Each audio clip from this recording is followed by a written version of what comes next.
Back-to-back world champion Dodgers baseball on Sportsnet LA is brought to you by Carl's Jr. Carl's Jr.'s new Western Bacon Chicken Sandwich with freshly hand-breaded all-white meat and just $5.99 for a limited time. And by your Southern California Lexus dealer, who invites you to test drive a Lexus today.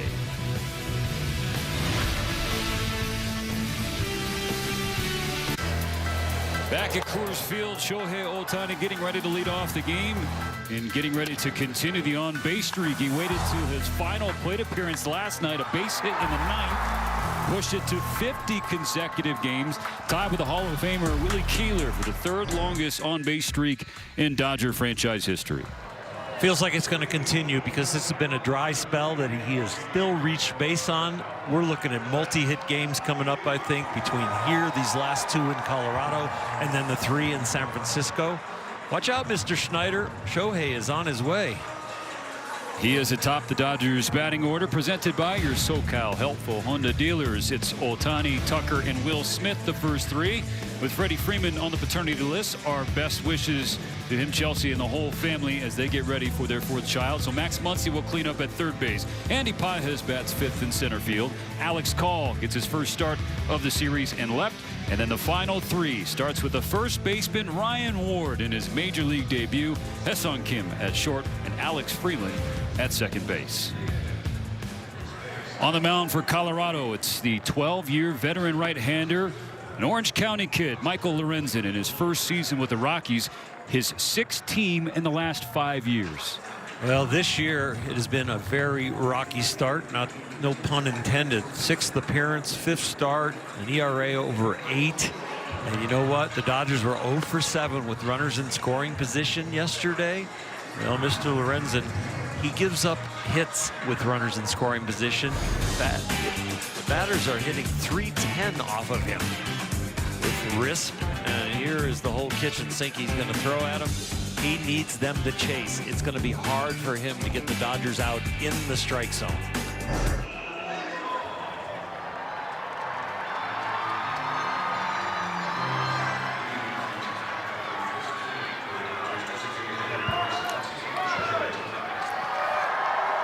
A smile and acknowledgement from Ohtani for his former Angel teammate Michael Lorenzen, who delivers the first pitch of the day, and it's a ball. Ohtani 3 for 9, a couple runs scored in this series. And early pitch com problems for the catcher Hunter Goodman.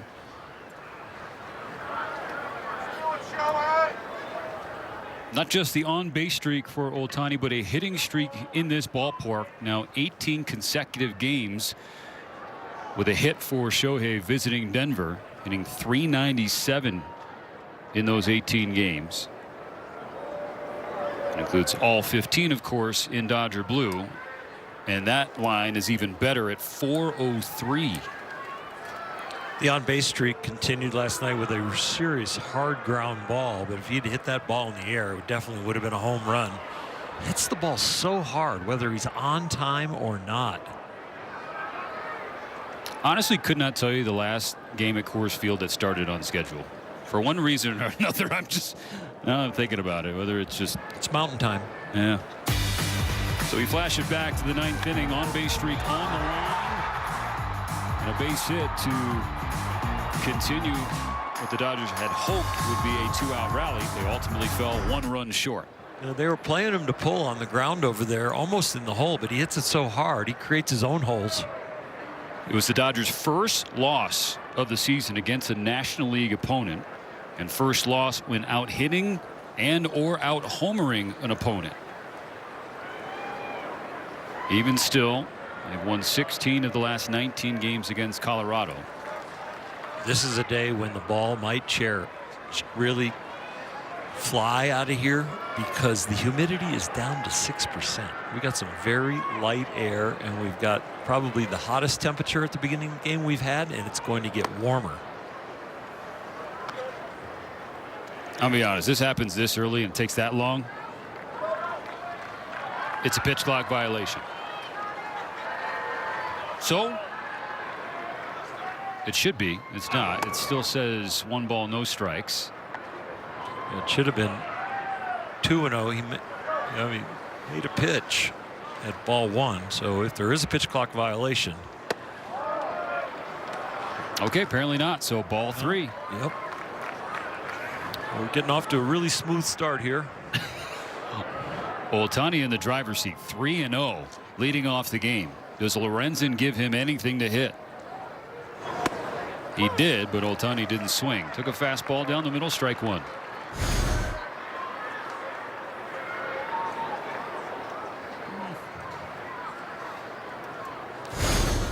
I think that was not a violation, but you can start the pitch clock, cueing the press box, which could absolutely be the wrong signal for that, but we'll go with it. From 3-0 to full. Lorenzen's payoff. Strike 3 called at the bottom of the zone.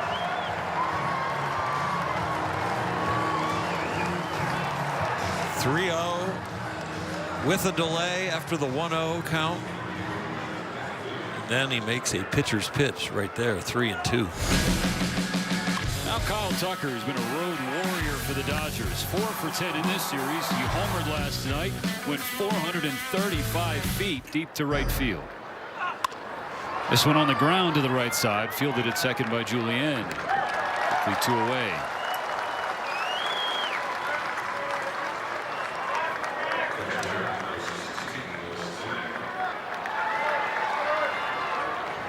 Will Smith came off the bench with a pinch hit single in the 9th. 3 for 5 in the series now.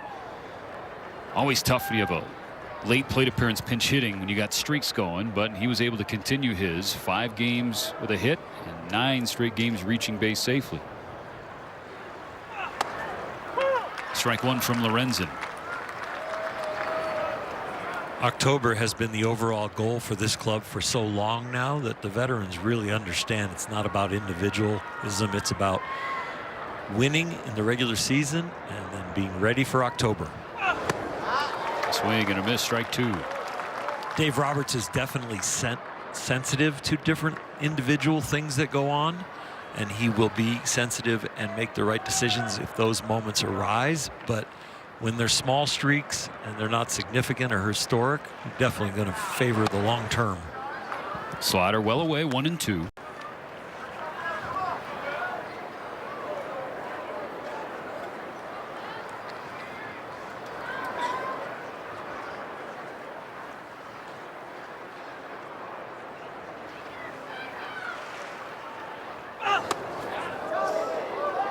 Count squares up. Goodman tried to frame a second strike, couldn't steal a call.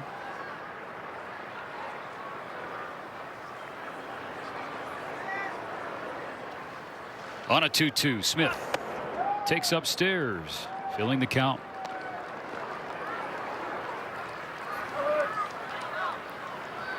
And 2 strikes. Hitters have been feasting on Michael Lorenzen. 326 the opponent's batting average. Now the league average is 165.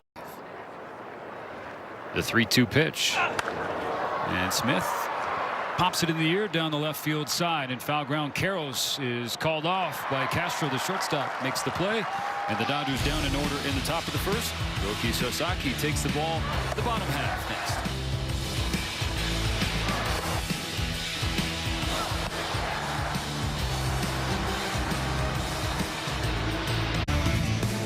Now the Rockies' first turn.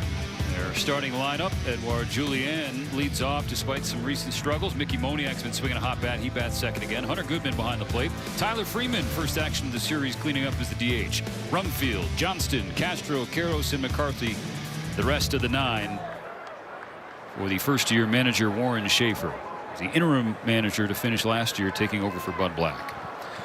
Now Roki Sasaki, his first pitch of his 4th start. There's a ball downstairs. Coming off a loss to Texas. They show you his pitch arsenal this year. Well, it's about getting these 3 pitches over the plate. He's throwing more and more sliders because that's the pitch he can command the best. Rocket right over his head. Fielded at short. And Kim gets the first out. Sasaki stuck his pitching hand up in the air. as that line drive sailed by him.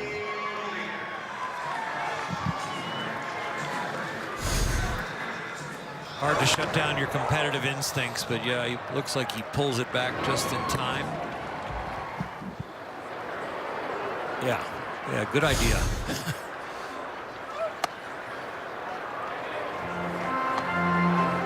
Ball one to Moniak. The outfielder slash DH, 2 for 7 of the series. Both hits are doubles. Also scored 2 runs. He's got a 4-game hitting streak going.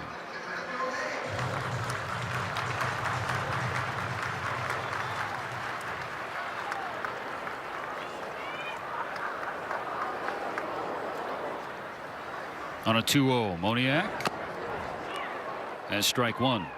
Against the Rangers, Sasaki pitched 4 innings, needed 94 pitches, an average of 23.5 pitches per inning. Gave up just 2 runs on 5 hits, including a homer. Walked 5. Did have a career high in strikeouts, though, with 6. Moniak skies it to center. Andy Pages against the sun. Pages wins that fight. 2 gone. And Sasaki could add to that career high and get 7, or with the help of the Dodger bullpen. 7 strikeouts equals a free jumbo jack for you tomorrow in Los Angeles. With the purchase of a large drink, which is no big deal. Hoping that the Dodger fans get to go to Jack in the Box. I mean, Roki to it by himself. That would be really nice to see. 2 outs, bases empty, no score in the first. Ball one inside to Hunter Goodman. So 0 for 3 first pitch strikes to begin the game. But the length of last outing, or really the length of most of Sasaki's outings to start his young career, Dave Robertson, the Dodgers, challenging him. On a ground ball, Muncy makes the play, spins and fires at first. Ryan Ward applies the tag and completes a scoreless first inning.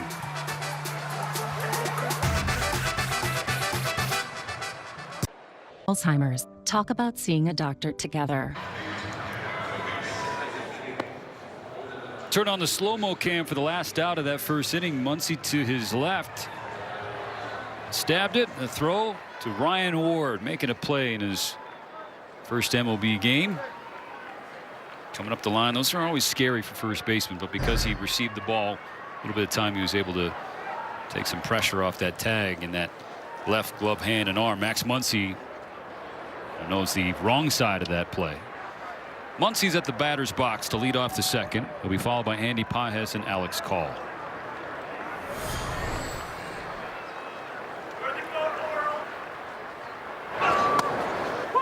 Strike one from Lorenzen. Muncy was 0 for 4 with a strikeout last night. 3 for 8 in the series. And a monster series opener with a couple home runs.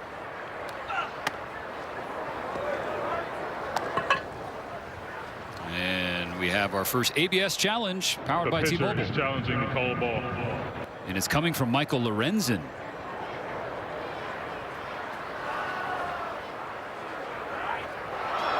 Just caught the very top. Strike. Colorado has 2 challenges remaining. Now, pitchers entered the day averaging 42.3% on challenges. Definitely the lowest percentage of batters, catchers, and pitchers. But Lorenzen was correct there. On the 0-2. He misses in the dirt. Back in the day, from the opposing bench, they'd be yelling, "Stop begging!" But now the begging was justified. Another one in the dirt. 2 balls, 2 strikes.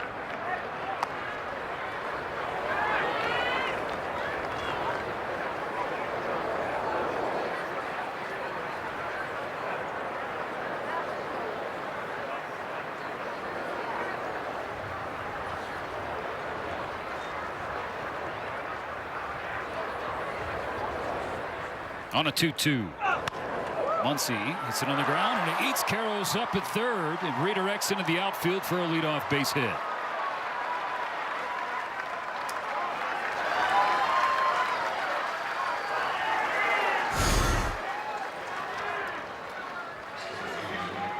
Ball's got some serious spin going that direction from a left-handed hitter. And boy, it was a tough hop. But Kyle Karros will tell you he should have had it. Big leaguers that are great fielders like him have an ego like that. So first hit, first base runner for either side. Andy Pajes now fouls back, strike one.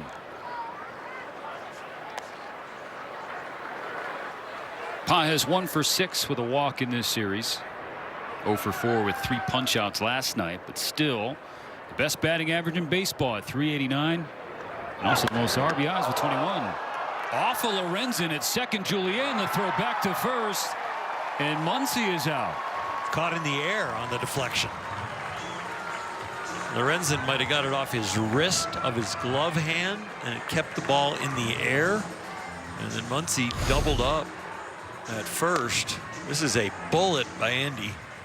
Yeah, he does get it off some skin there, it looks like. And Andy Pajes frustrated. Tough batted ball luck there. Now the base is empty, 2 down. Dodgers had bad batted luck on the defensive side last night. Will Klein had a ball off his shin that Freddie Freeman kept in the infield, but ended up setting the rally that was their comeback.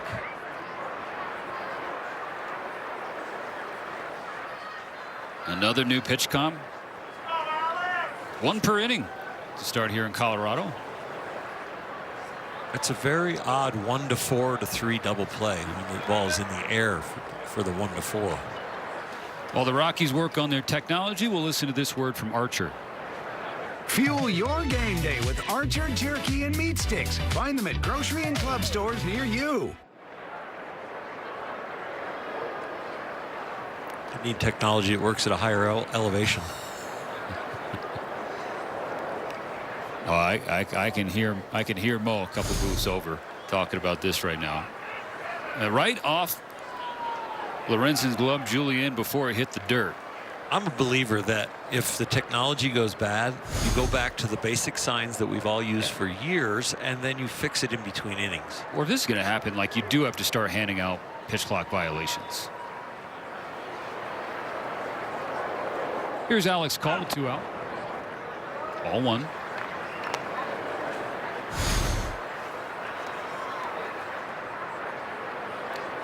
Yeah, the pitch comm flew off when it hit his glove.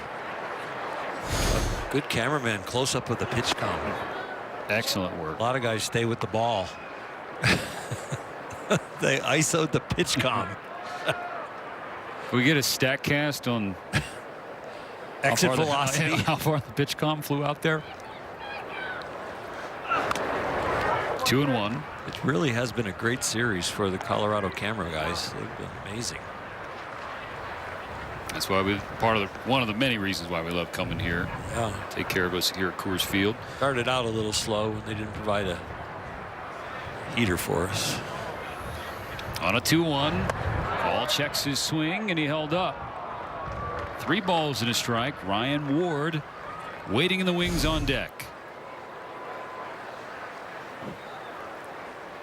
Strong hands.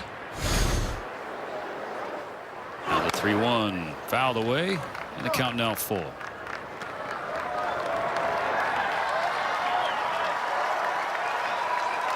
We've known about Alex Call's discipline when he got here to the big leagues and his knowledge of the strike zone. What I like this year about the way he is hitting compared to last year is he seems like his hands are freer when he finally decides to swing the bat. It is more aggressive and more accurate. Checks his swing again. Fouled away, but no harm, no foul or change in the count. Back in Colorado, where he had his biggest swing as a Dodger last year. Hit a home run 453 feet. And a 4 for 5 showing on the 19th of August. Grounded foul. Paul said he hoped he had another one of those in him this series. He's swinging like it. Got some serious bat speed up there and aggressiveness. Reached base in 9 of 16 plate appearances so far. It's a terrific on base percentage. Sprays it to right. It'll hang up for Johnston, and the Dodgers 1, 2, 3 in a unique way in the second. Still no score. Be one of the first 40,000 fans on April 25th and take home an exclusive Rockies Sasaki bobblehead presented by Tokyo Electron. For more information, visit Dodgers.com/promotions.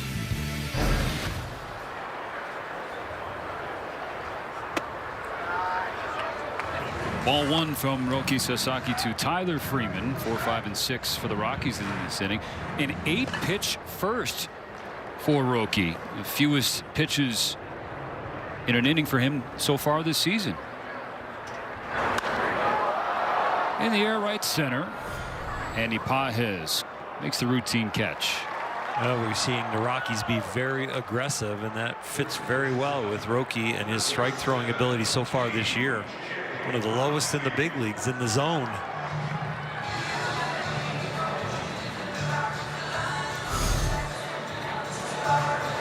So some fans are saying, hey, ball popped out, but the second base umpire Jeremy Rahak said nope, happened on the transfer. That's out number 1. There's ball 1 to TJ Rumfield. The letter of the law is must remove. At the big league level, they just look for the catch.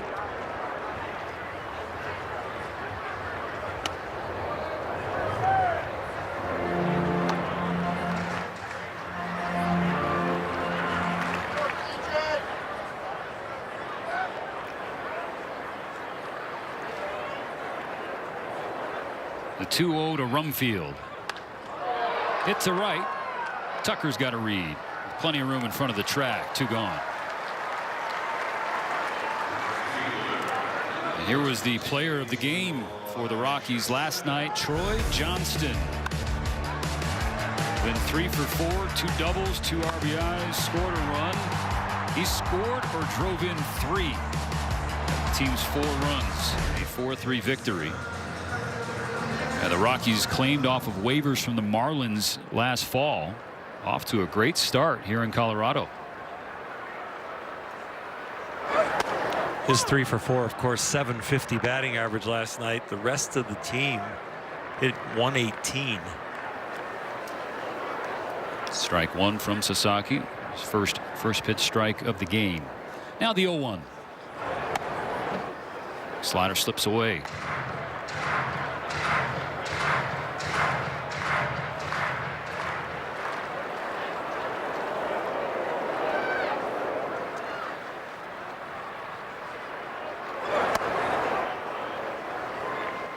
Fastball off the outside edge. 2-1.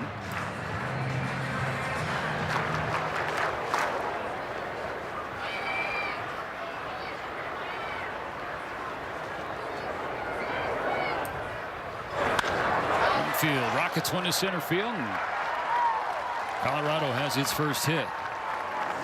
Excuse me, Johnston rather. Continues to swing the hot bat. You mentioned the 2 doubles and a single last night. Here he gets another base hit. Even the score with singles and doubles. Yeah, he had more hits last night than his previous 6 games combined, and now that bat's starting to warm up. Veteran utility man Willie Castro in his first action of the weekend.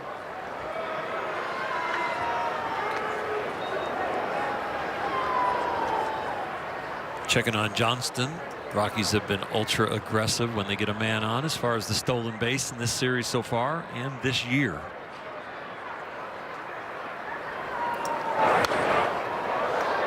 They are hacking right away.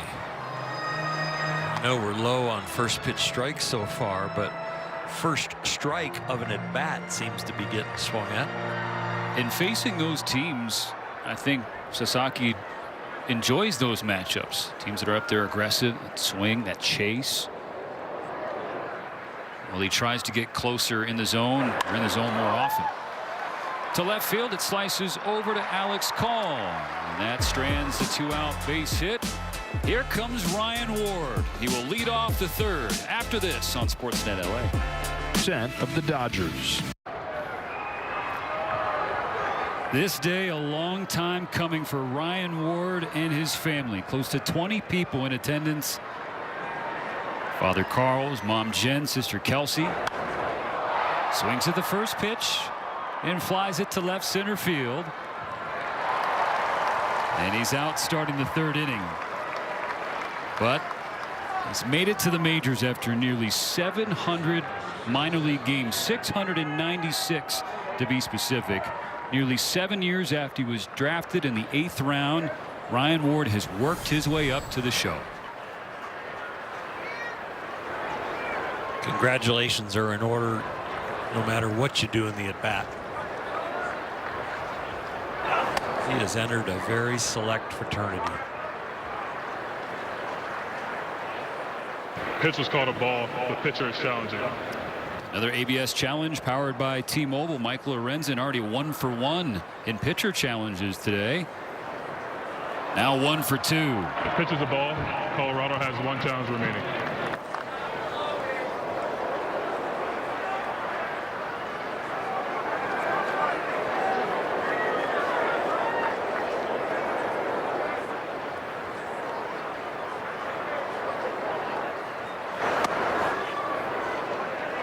And now Hunter Goodman taps the helmet. Back-to-back ABS challenges The for pitch the was called a Rockies. ball. The catcher is challenging. So, powered by T-Mobile. I think this was a strike. The pitch is a strike. Colorado has 1 challenge remaining.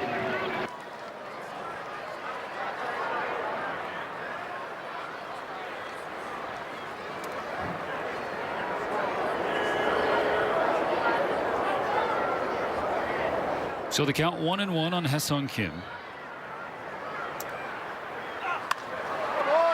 And he rockets one into the gap in right center field. With his speed, he's going to take 2.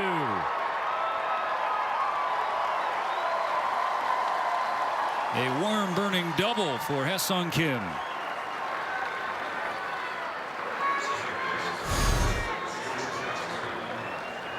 This is a bullet. And with his speed, you know, we're thinking too, but with the arc of the throw on the relay, if he notices how high this arc is and it gets any higher, he could have gone to 3. A little bit higher arc, like a slow pitch softball, and they throw it in. He could have maybe tried for 3rd. Ball down and in on Alex Freeland, and that's McCarthy out in center field today, and we have seen the Dodgers challenge his arm as well, so something to be aware of as the game goes along. And it's one of the weakest outfield arms in the big leagues. 1-1.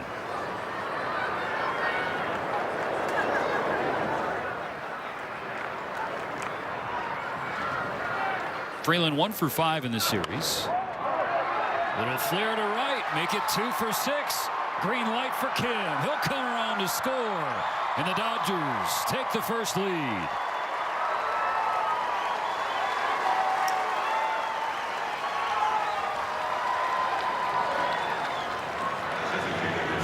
You hear the saying bloop and a blast. Well, this was a line drive rocket and a bloop. And they get a run out of it. Full swing, and it's a jam shot. Really hard to get a jump if you're an outfielder. Snaps a stretch of 9 1/3 scoreless innings for the Dodger offense. So 1-0 here. 1 on, 1 out in the 3rd. And no surprise that it comes from 7, 8, 9. Ohtani keeps the line moving. He rockets one toward the wall in right field. Freeland going to be waved around from first. There won't be a throw. RBI double Shohei Ohtani, and the Dodgers double their lead.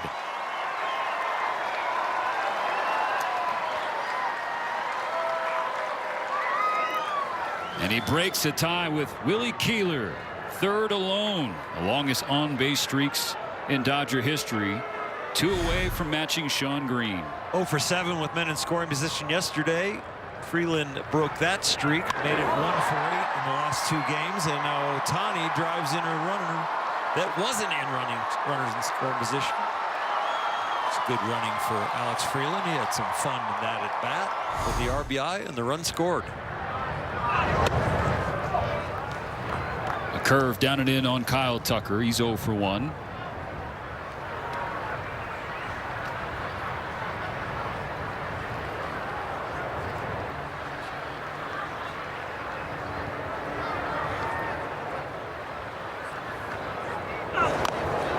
Swinging tapper in front of the plate. Goodman thought about third. Goes to first for the second out. Shohei advances. Now 90 feet away.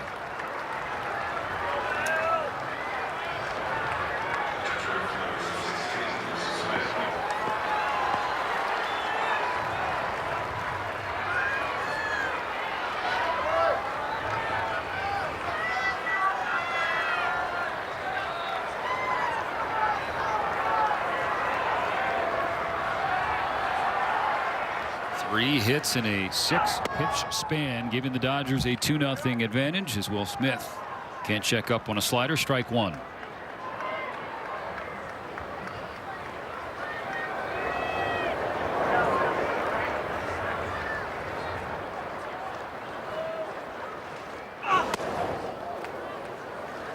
Fastball at 97, but outside. Will's body probably feels really good because of the partial day off yesterday, and probably feels locked in because of base hit in his pinch hit appearance at the end of the game.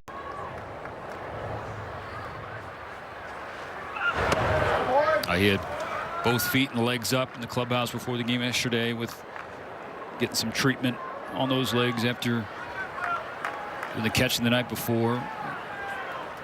It's not just coming to Coors and visiting at altitude. You're playing a baseball game. It affects your sleep.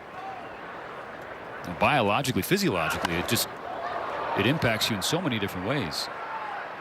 Yeah, I mean, it's tough to describe, and for me to even think back of doing the running here in the outfield to stay in cardio shape and lifting weights here and all the different things, and then for an everyday player, completely different than a starting pitcher where we're kind of gearing up for the 4th or 5th day. If you're not pitching that very first day here, you got time to get acclimated. Smith to right center. McCarthy tracks it down. Ohtani is stranded for the Dodgers with a crooked number. 3 straight hits. Kim, then Freeland and Shohei. A 2-0 lead for Sasaki. Now at the Home Depot. Back-to-back world champion Dodgers baseball on Sportsnet LA is brought to you by your local Kia dealers. Visit kia.com to discover movement that inspires. 2-0 LA. We're getting ready for the bottom of the third and the bottom of the order for the Rockies. And now is when the game really begins for Roki Sasaki, because innings 1 and 2 hasn't given up a single run all year. The third, that's where things get hairy. And it starts with a first pitch single from Kyle Karros. For me, a lot of this comes from first time through the order. They start to see what he can throw for a strike and what he can't, and they start to eliminate maybe sides of the plate or pitches. So he needs to be able to land something other than his fastball this time around.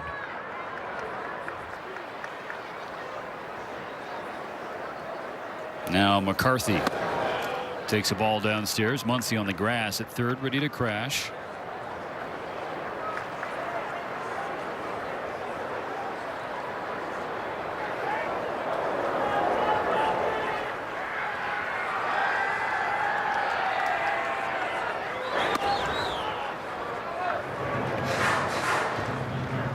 Strikes so far for Roki, and 10 of them have been from swinging, so there's only been 1 called strike so far through 2 innings here in the top of the third.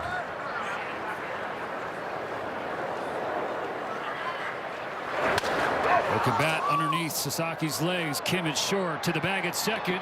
Won't be able to turn 2, but they get the lead runner and the first out.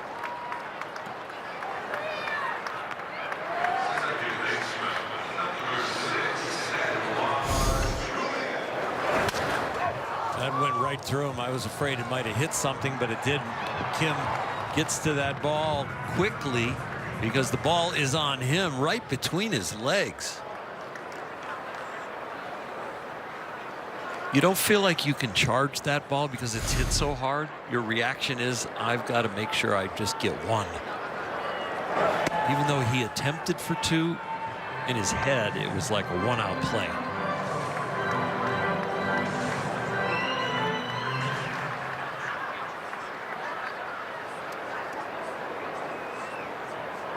One on, 1 out in the third for the Rockies. 2-0 Dodgers.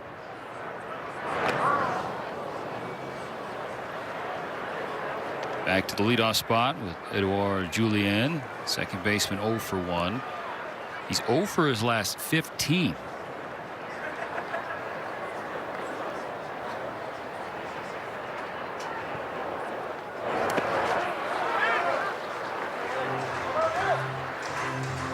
Some Rocky aggressiveness right there. A 1-0 count with a split that's almost a ball out of hand. Ends up being about a 58-footer.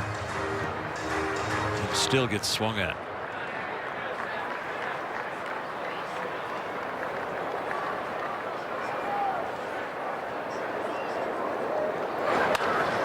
Ground ball to second. Freeland to Kim. Kim to Ward. 4-6-3. Inning over on 7 pitches from Sasaki.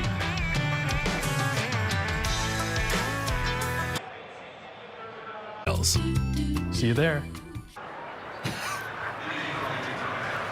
Opening week, the Dodgers wore their new gold jerseys and caps commemorating their World Series win, of course. Head to MLBshop.com to score the same ones. Muncy, Pages, and Call due up in the top of the 4th. The Dodgers leading Colorado 2-0. Game 3 of a 4-game wraparound series.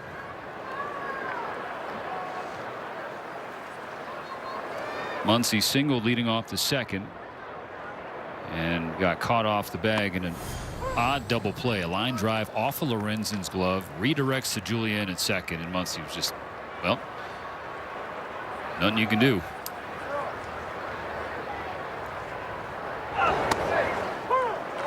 You never anticipate the ball staying in the air when it deflects off the pitcher.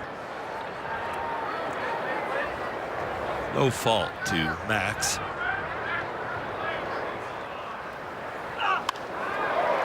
Lashes one foul, still a ball and 2 strikes.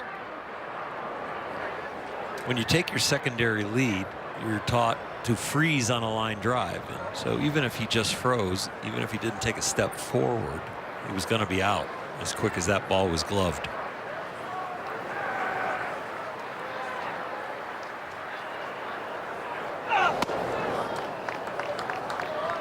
Muncy sees the count level out, 2-2.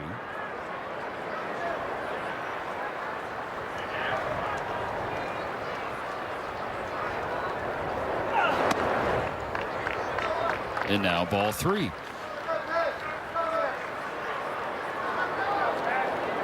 This is a strike. He could go a long way. He looks locked in.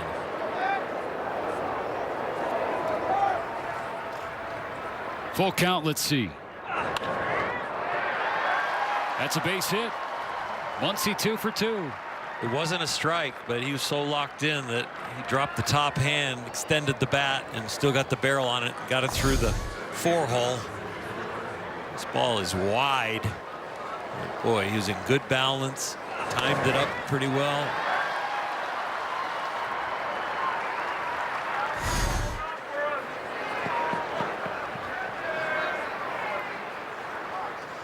Now Pages for a second time. 1-0.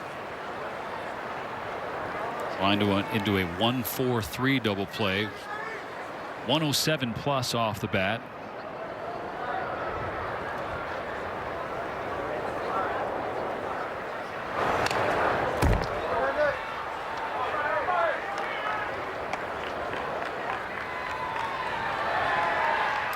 On a day where the Dodgers organization is celebrating an organizational win with the MLB debut of Ryan Ward, Andy Pages is another one of those. Lorenzen's 1-1 is a ball from international scouting, minor league development, medical athletic training staff, player development, and then Pages himself, how he has improved in every facet every year. Those are the type of players and stories that every organization celebrates across multiple departments. Dodgers have really brought along a lot of great arms as far as the pitching side. It's a very hard team to break in as an offensive player. Rockies only get 1. Muncy with a good aggressive slide at second. Not sure that Julian's turn would have gotten Pages anyway. Nonetheless, Paez and Muncy trade places. Now one out in the fourth. You go out and you get Freddie Freeman, you get Mookie Betts, you get Shohei Ohtani. You develop Will Smith, developing Andy Paez. You grab Max Muncy off the couch, rebuild his career. He becomes a household name in Los Angeles and around baseball.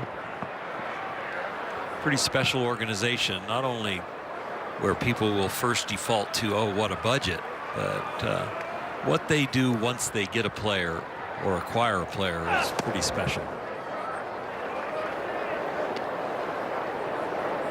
Alex Call at the plate. Ryan Ward on deck.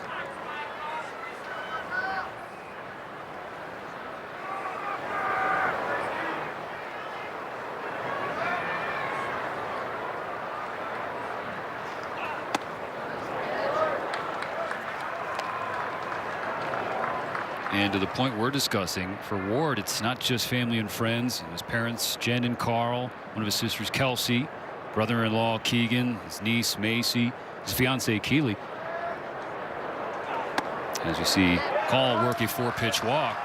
It's also John Pyle, the area scout who signed him here in attendance. He and John Atkins, who was a cross-checker in the 2019 draft, helped bring Ward to the Dodgers organization. And Ward has worked himself to the major leagues. Typical first day in the big leagues as far as the pass list.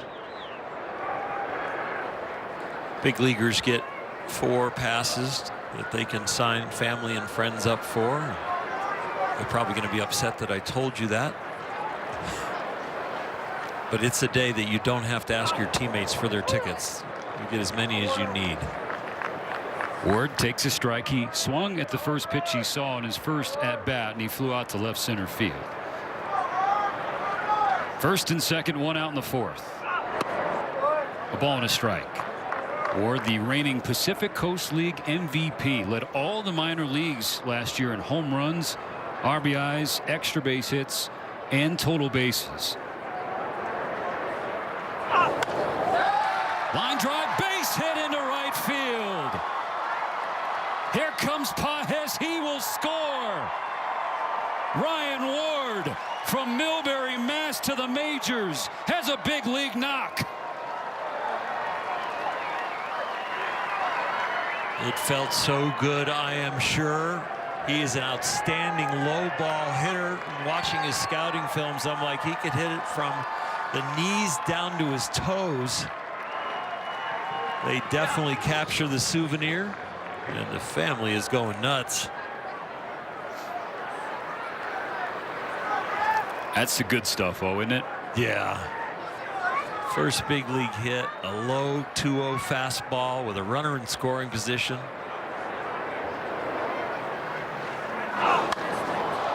Ha-Seong Kim, fly ball left center. McCarthy there. Both runners tagging, the throw way offline and not close to third. Call and Ward move into scoring position with 2 outs. It is down, it is golfed, he is under it, and he hits a linea.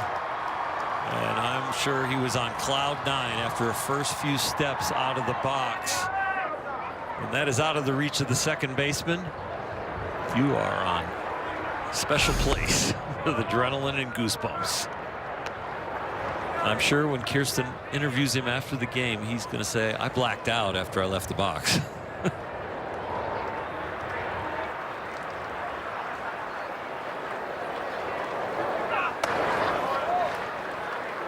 Two balls, no strikes on Alex Freeland. 3-0 Dodgers now. A chance to get some more before this 4th inning ends.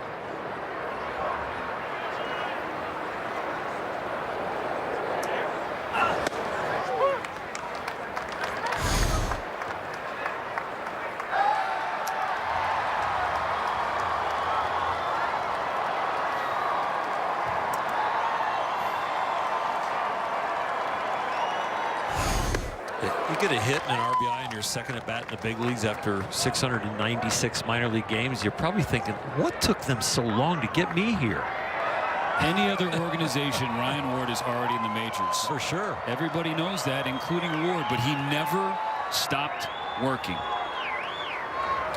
So credit to he and his family and all the support around him. Freeland down, swinging call, and Ward is stranded, but Ryan Ward, a 7-year journey to that moment, one that his family will remember forever.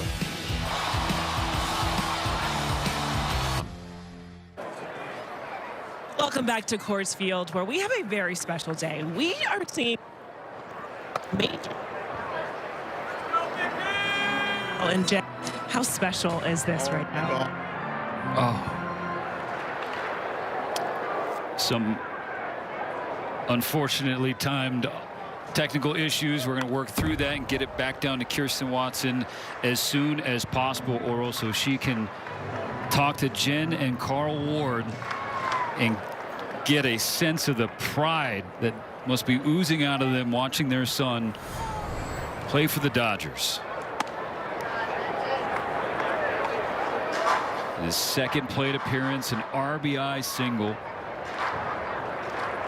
It's very tricky to have the wireless mics working near the overhang, so we're going to have to move them down a little bit lower so that we get good reception. Let's go to her now. Hey, you guys, this is a very special day. You just saw your son not only make his major league debut, but got his first hit and RBI. Describe to me just the emotions, the feelings of this day.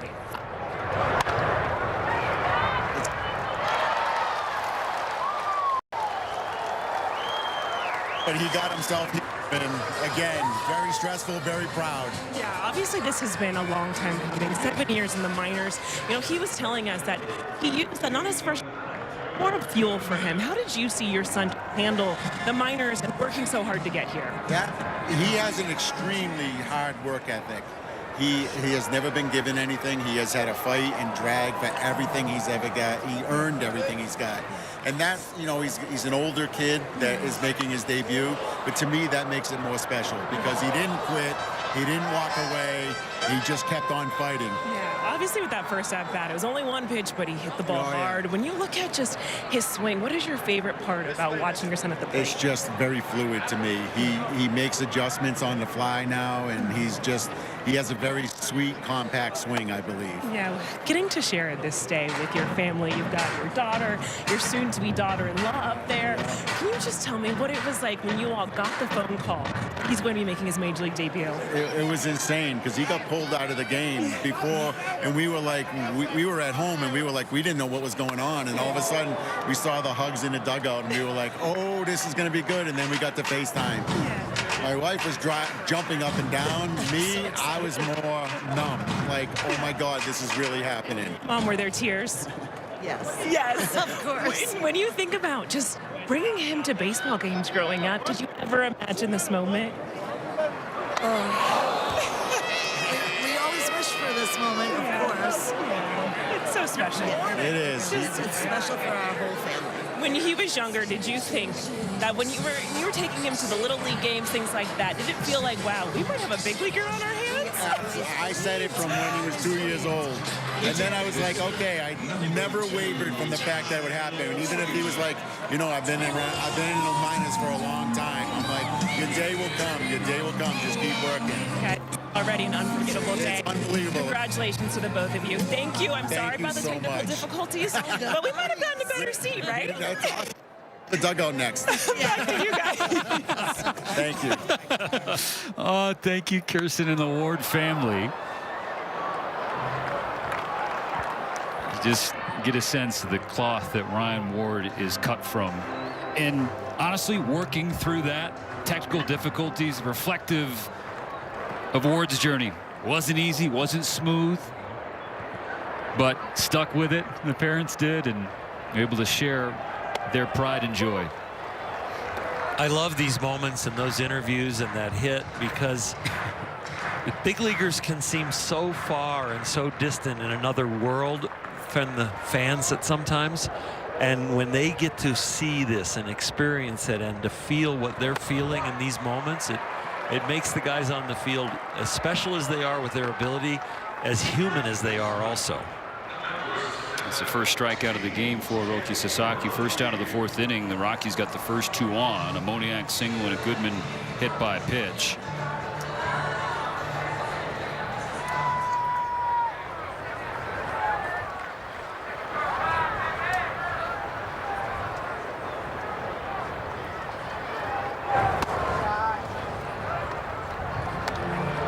Nice shutdown inning. You know, you get the 2 runs, you break on top, you get the extra run and the special moment for the whole Dodger organization with Ryan Ward getting the RBI on the hit. And now the 1st and 2nd no out. Get through this. Ground ball right side, and it's beyond Freeland. Moniak being waved home. He'll score the first run of the game for the Rockies. The lead down to 2 for LA.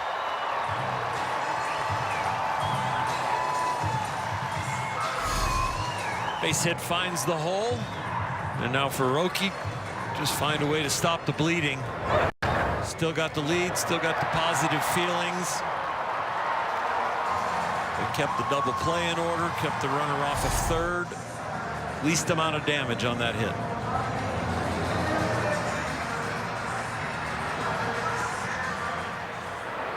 Troy Johnson using Mambo number 5 as his walk-up song. That's your generation. I didn't know that song. All right. 1st and 2nd. Sasaki looking for a ground ball to get out of this inning. His most strenuous yet in terms of pitches thrown. He was wildly efficient the first 3. The positive reinforcement you give yourself as a pitcher is that was a ground ball that got the hit. If I get another one, it's at somebody. I might get 2 outs and be out of the inning. So I never really berated myself, or I want, as a pitching coach, never really talk to pitchers like, yeah, you can't give up that hit. When it's a ground ball that's a 3 or 4 hopper that happens to find a hole, get me another one. Johnson 1 for 1 and 4 for his last 5 in this series. 3 balls, no strikes.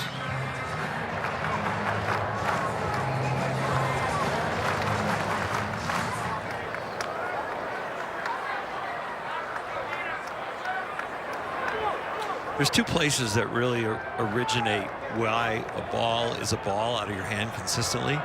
Sometimes it can be between your ears, and the other place it could be is in your lower body not being consistent.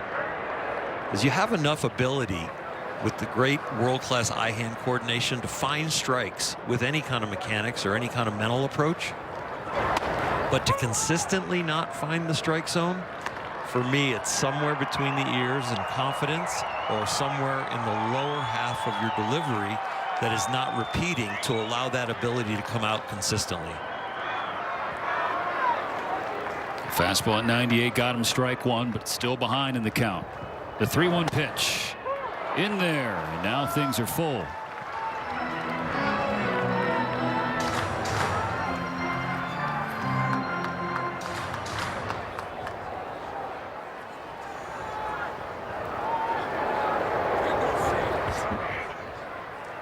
The payoff outside, ball 4, and Colorado has the bases loaded.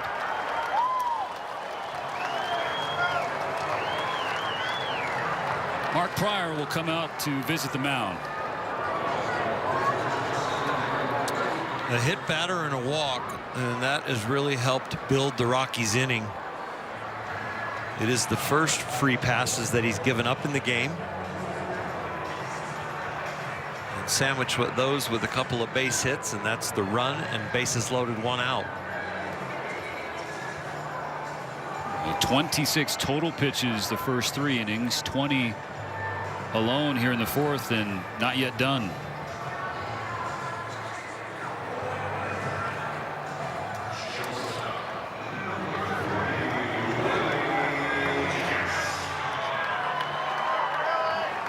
Bases loaded, 1 out, 3-1 Dodgers. It'll be the shortstop Willie Castro.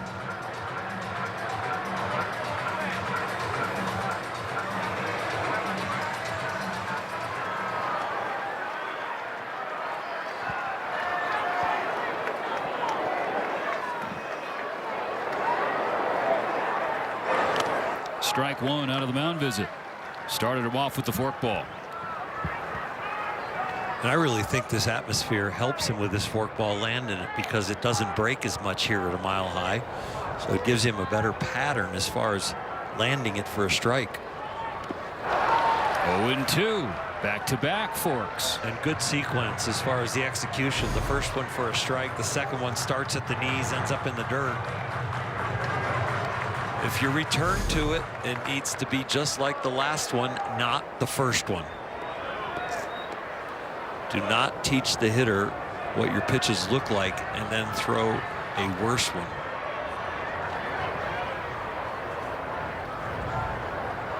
Here's the 0-2. Flutters outside. Tried to triple up. Just couldn't land it or get a chase. Good that it went outside because it was the highest elevation of the three of them.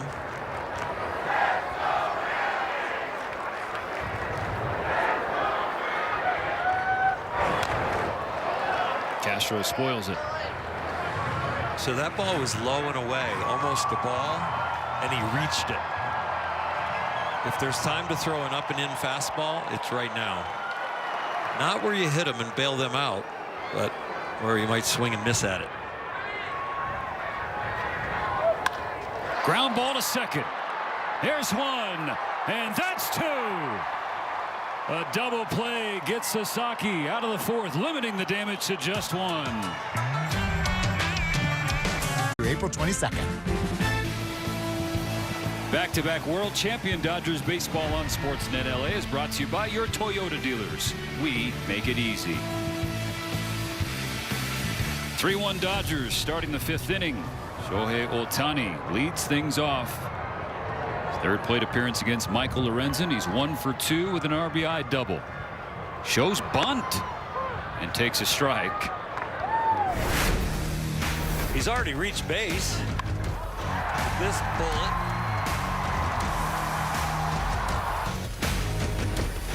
The bunt attempt was merely a, can I change the defense a little bit?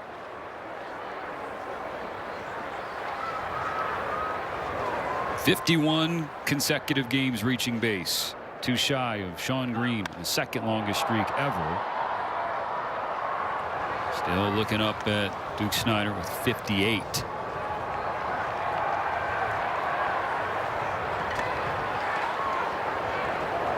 Could end the road trip with 55 and have a fun track at home going after the record.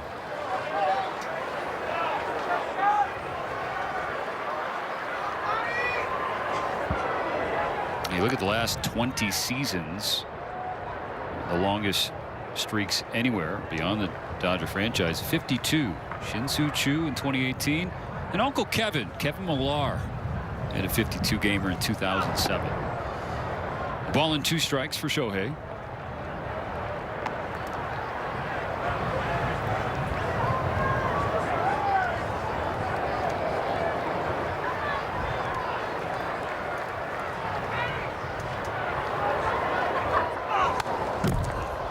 Fouls back a heater. Had to shake the left hand out after that last swing.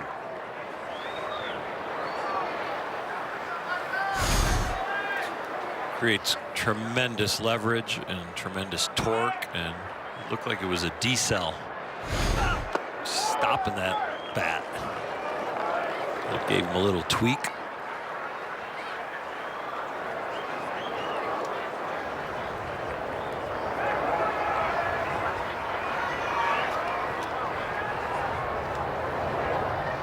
As the count even, 2-2.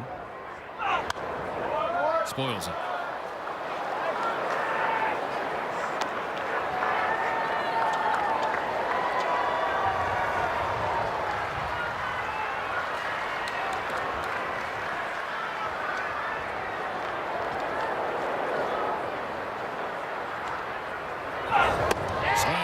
Strike 3. Good changeup from Lorenzen. Ohtani strikes out for the second time. Struck out on a challenge. Ended up striking out looking on a low pitch. Not quite that low, but I'm sure he was guarding against the strikeout. Just happened to miss this one.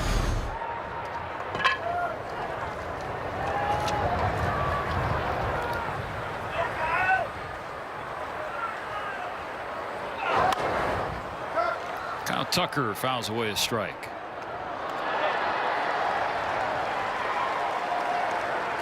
Dodgers with the first 3 runs of this game. Back-to-back run-scoring hits from Freeland and Ohtani in the 3rd, and then Ryan Ward, his first major league hit and RBI in the 4th inning. Rockies got one back in the home half of the 4th, but Roki Sasaki and the Dodger defense did great work to wiggle out of that bases loaded 1-out jam. 1-2 on Tucker.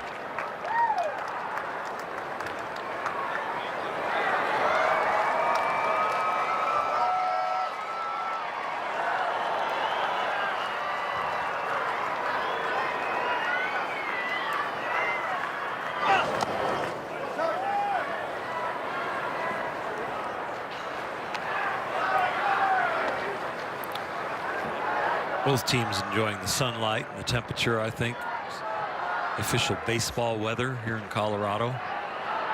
Both seem like they want to play and play early too, especially in the batter's box. They are all swinging. Would you say that you had the exact same workout routine as Michael Lorenzen when you played? I didn't do quite as many buys. Yeah. I think he does upper body every other day and then every other day after that. So it's every day.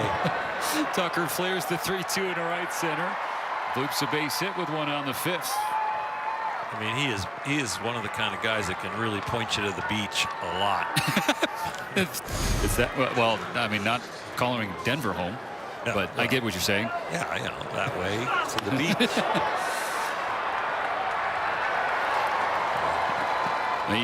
He struck out Ohtani twice, his former teammate. Lorenzen at one point was a two-way player. Saw them do that with the Reds, with whom he started his career. Will Smith, routine fly ball to center. This is the 2nd out. I think this is an interesting at bat coming up. Max, for me, has really looked like he has been on track now for a while. And I liked him in his last at bat. I like him even better with two hits in his pocket in this at bat. Why? Well, once you get it in your pocket, you get a couple of hits in your pocket, you are way more relaxed, you're way more confident, and you let the bat go a little bit more aggressively.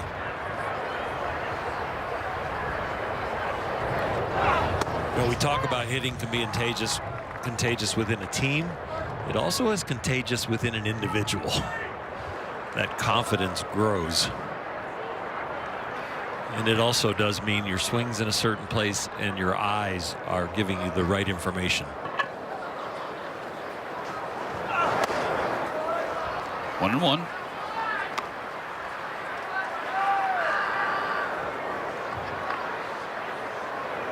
Singled twice, been taken off the bases twice.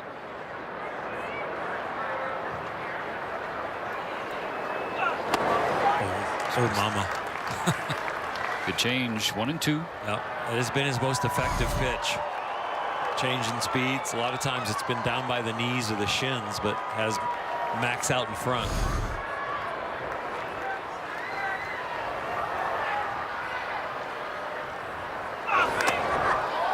Gets a piece of another one. Lorenzen tried to go back to the well.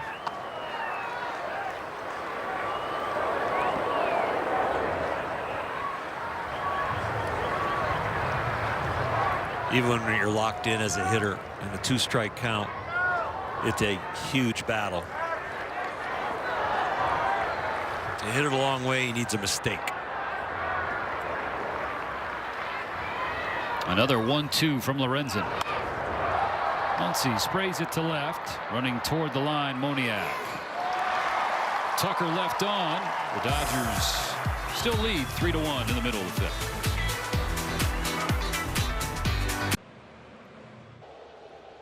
Timers talk about seeing a doctor together.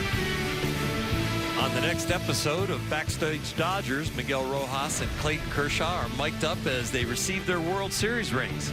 Plus, the Dodgers head back to Toronto as Andy Pages and Miguel Rojas relive their biggest World Series moments. That's Backstage Dodgers. It's going to be Wednesday after the postgame show.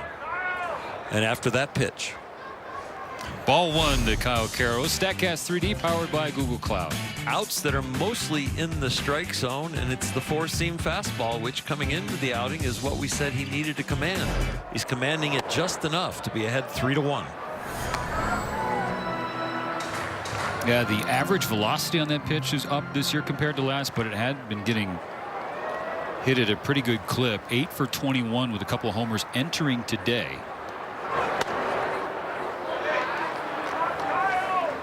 The first 4 innings, Oral, you have to be very encouraged watching Roki today.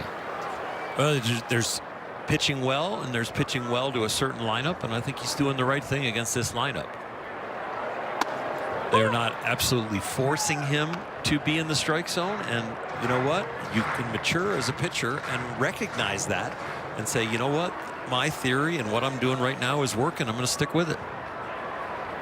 Behind Karros, 3-1, the pitch. Lifted high in the air to left field and deep. This ball is long gone.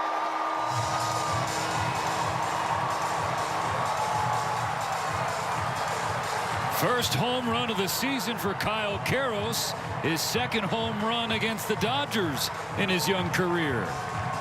And it's now 3-2.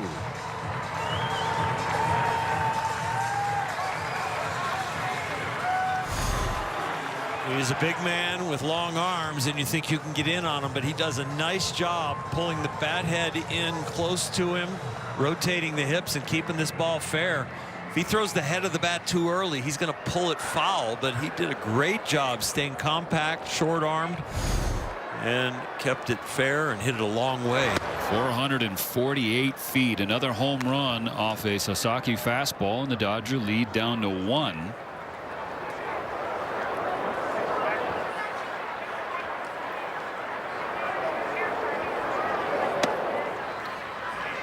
This game's taking on the personality of yesterday's game.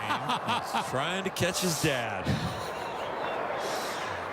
2 down, 282 to go. He don't want to just tie him, though. He needs 283. You know, Karros said last summer after his first home run. Remember, this was a kid who dreamed of being a Dodger. And he fell to the 5th round of the draft. The Rockies scooped him up. And so Kyle Karros, he told the media here in Denver, I had dreamed forever hitting a walk-off home run against him since I was drafted, pounding my chest and showing the logo. But when it happened, I just ran the bases.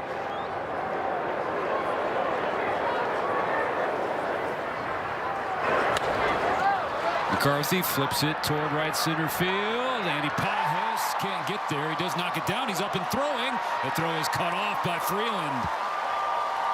And McCarthy into second base.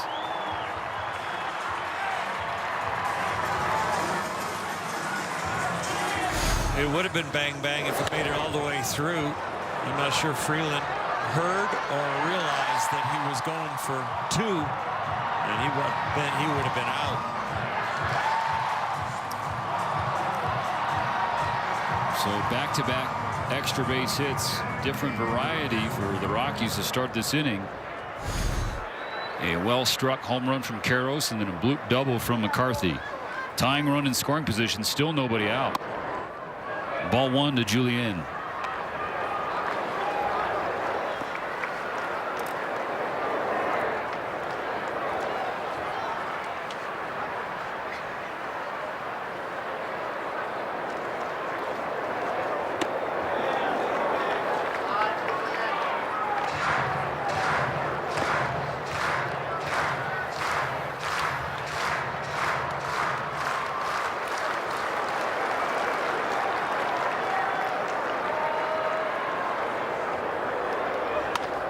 On the ground, right side and through. This will tie the game.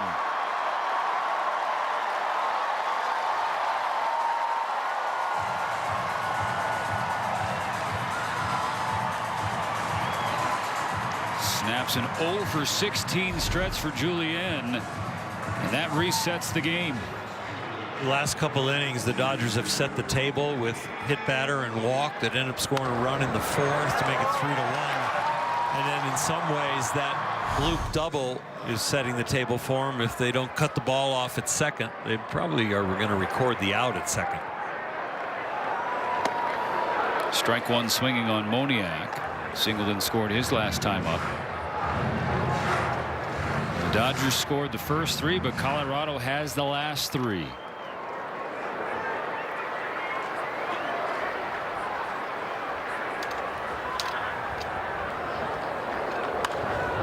Moniak straightaway center, but playable for Pages.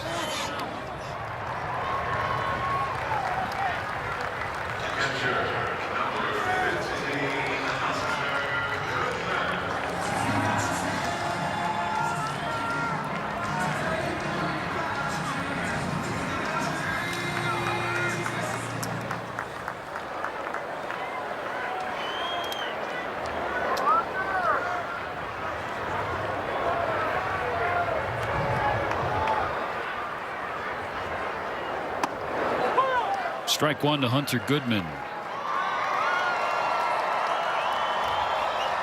Yesterday was only the third blown lead loss that the Dodgers have had all season. That's the fifth fewest in Major League Baseball. And this game is showing the same type of personality. And just 3 runs across against Michael Lorenzen, who entered the game with an ERA above 8. And the strength of this Rocky team has been their bullpen this year.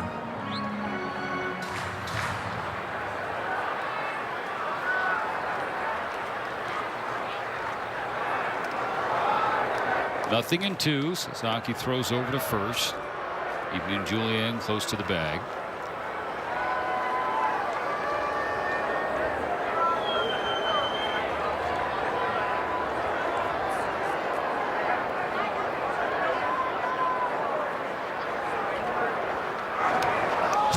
One to the backstop and gives Julien second base, and now the double play out of order.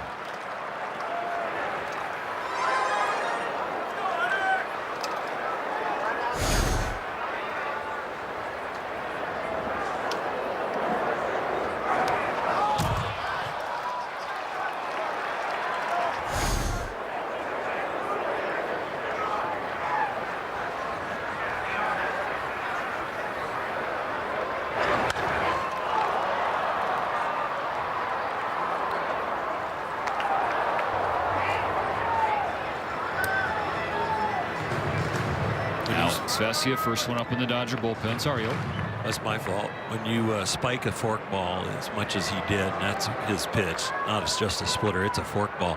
Hitters will just eliminate that pitch. They'll tip your cap if all of a sudden you can land it.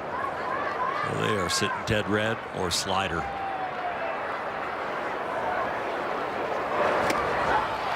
And it's the slider that gets a whiff in strike 3. 2 outs in the inning. Big pitch right here, and he makes a quality one right on the outside corner. That is well done.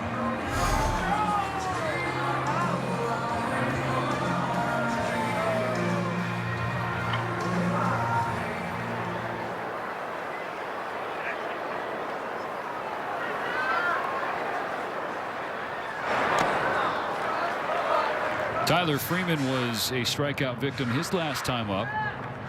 Down on 3 pitches. Behind 0-1 here in the 5th. 3-3, the game now tied. 2 outs, a runner on second.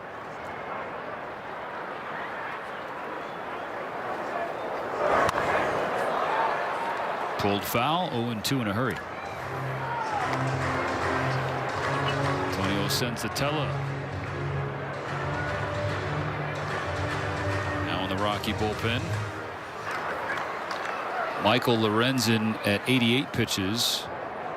Sasaki about to throw number 74. A strike away from finishing 5. Call the ball. The Rockies signed Lorenzen because they needed a veteran in the rotation. He really hadn't fulfilled that role yet with the ERA over 8. But today, doing a nice job, giving up a few runs, but battling and into a tie game.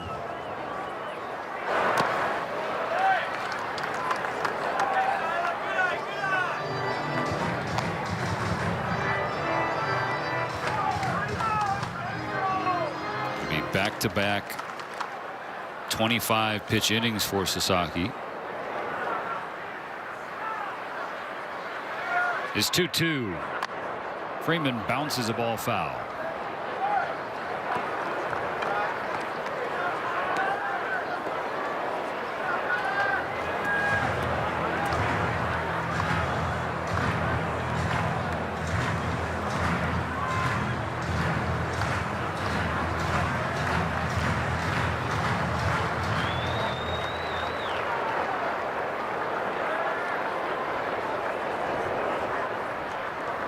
So Sasaki to try again. Misses low.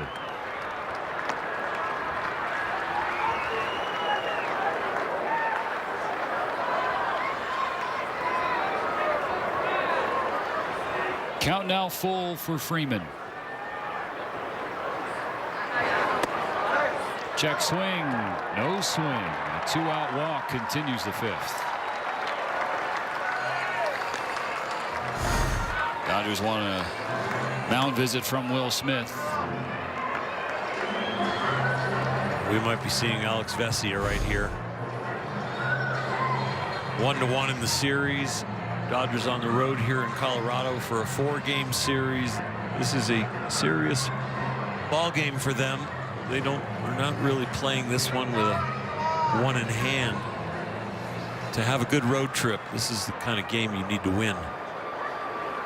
The first 3 innings got through those unscathed on just 26 pitches. The efficiency was better than it's ever been for him on a consistent basis. But then in the 4th and the 5th, more of the Rookie that has been there the first few starts. And here comes Dave Roberts. Seemed like today was on track to see Sasaki get through 5 innings, but unable to finish the 5th. 4 2/3. They'll exit with 2 on. In a tie game, 3-3. We'll be back in a moment after this Dodger pitching change. This call to the bullpen is brought to you by Jacoby and Myers. Alex Vesia pitching in 2 consecutive games in this 4-game series. Last night, another scoreless inning with 1 K for him. They threw 15 pitches, 9 for strikes, got through the inning very well, and this is well planned out. Yes, it's back-to-back days, but it is to try and record 1 out against a lefty to protect his workload.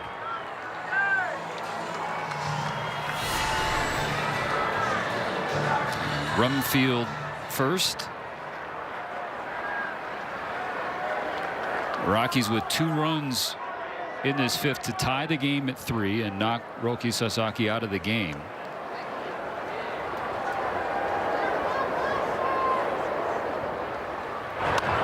Strike 1. Rumfield, he brought in the first Colorado run with an RBI base hit in the 4th and made it 3-1. Dodgers led 3-0. But a brand new ball game here in Denver.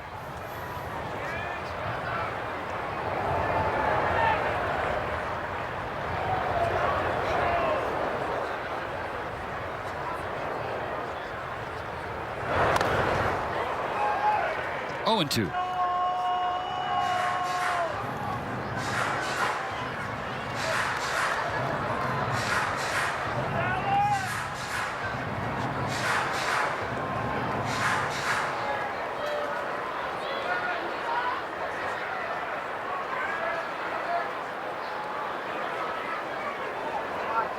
If he goes slider, it's low and away for a ball. If he goes fastball, it is way above the strike zone.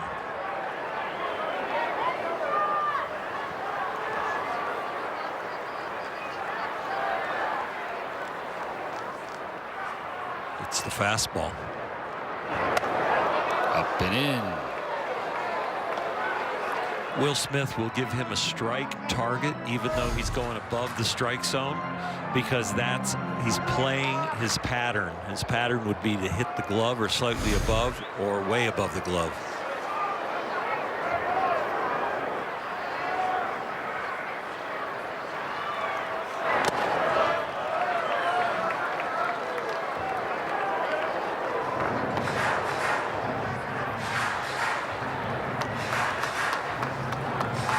This is the hitter you want. The next one has been very hot in this series.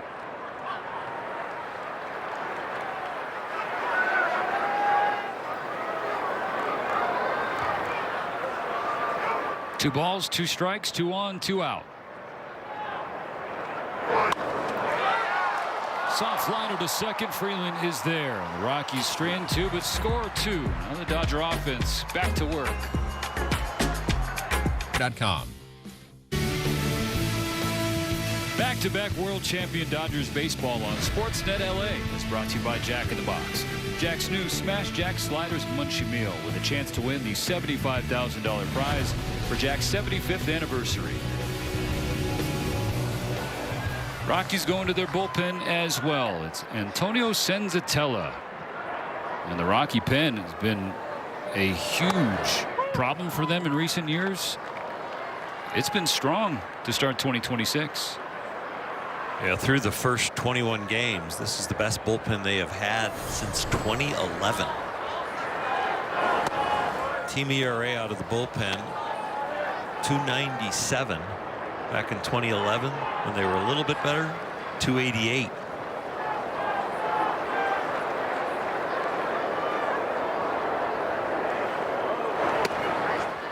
A ball and 2 strikes on Andy Pages. It'll be 5, 6, and 7 in the LA lineup. Game tied at 3 in the 6th.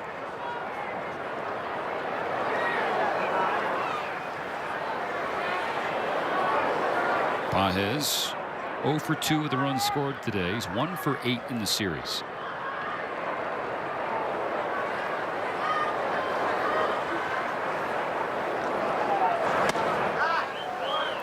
Senzatella, the longest tenured Rocky on the roster, debuted with Colorado back in 2017 and been the starter for a starter for the vast majority of his career, but then had to undergo Tommy John surgery in 2023. He's slowly worked his way back, and he starts his afternoon with a punch out of Pages.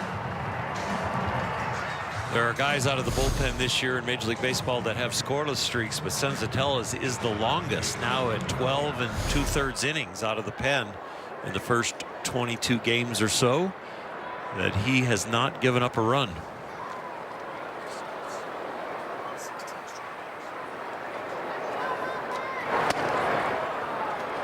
Ball 1 to Alex Call. 0 for 1 with a walk.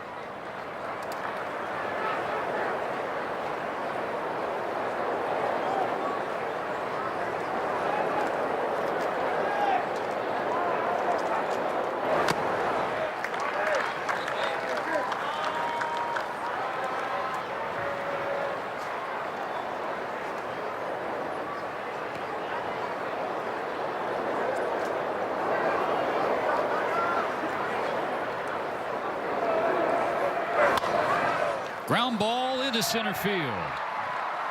Call aboard for a second time with a 1-out single in the 6th.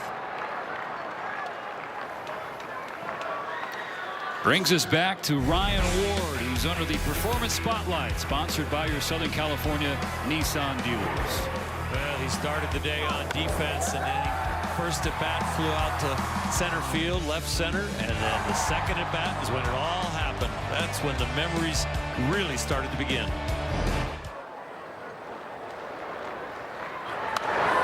First pitch swung on and fouled away. Strike 1. 1 for 2, the RBI base hit. It's a guy who had 122 ribbies last year, the most in the Pacific Coast League since 2010. As he earned MVP honors. The OKC Comets. And Ward fights one to center field. He's got a multi-hit effort.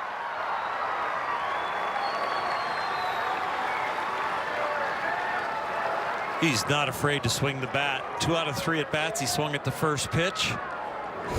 Second at bat, he hit the third pitch, a 2-0 fastball for his first big league RBI and base hit. And now this one jams him a little bit on this swing, but it falls in. That outfield grass brings lots of cheers from the family section. Just the 20 people made the trip into Denver to see this special day.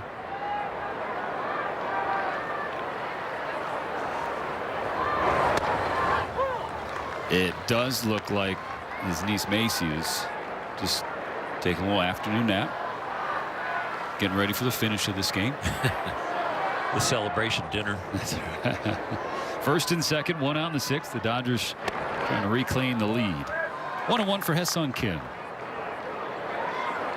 Keep this game tight to the top of the ninth. Let him get the game-winning RBI. Put him over the top. Right in the script. That would mean they'd get out of this inning without a run. So you want to go against your first draft. Is the first draft. First draft. You can edit a little bit.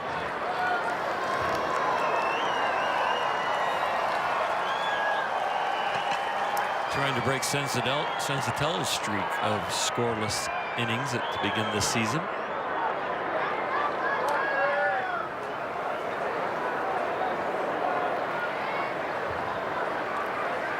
On a 1-2, Kim pokes it to third. Karros has it, stumbles a little bit, and that impacts the turn. But with Ha-Seong's speed, he reaches. And the Dodgers on the corners, 2 out. He blew a tire because I think he was thinking about possibly stepping on third, throwing to first. But you remember Kim's speed, but he just got the legs a little screwed up right there. Tough for a big man once you lose your balance to get a real good base under you.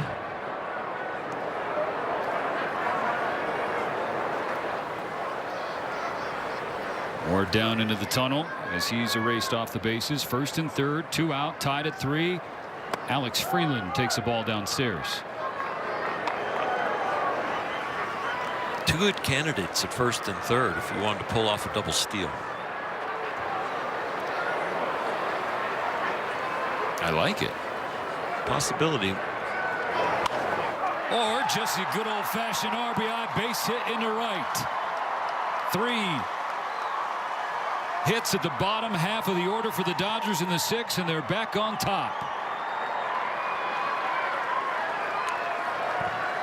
7, 8, 9 in the Dodger order has gotten a lot of publicity this year, and it's because it's been well earned, and it continues to get earned here with Freeland's swing.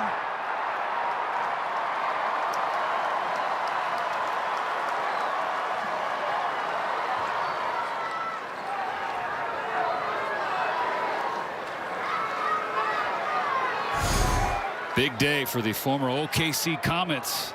Freeland with 2 hits and 2 ribbies. Ohtani first pitch blasted to left, running after it Moniak, and he makes a sliding catch on the warning track. What a play in left by Moniak to save some more runs for the Dodgers. They get one, but only one. Back ahead 4-3.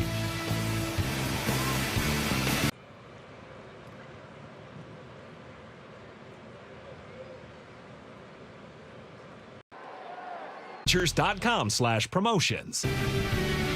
Plan the perfect date. That is a Dodger date night on April 24th. Purchase a special ticket pack for an exclusive blanket.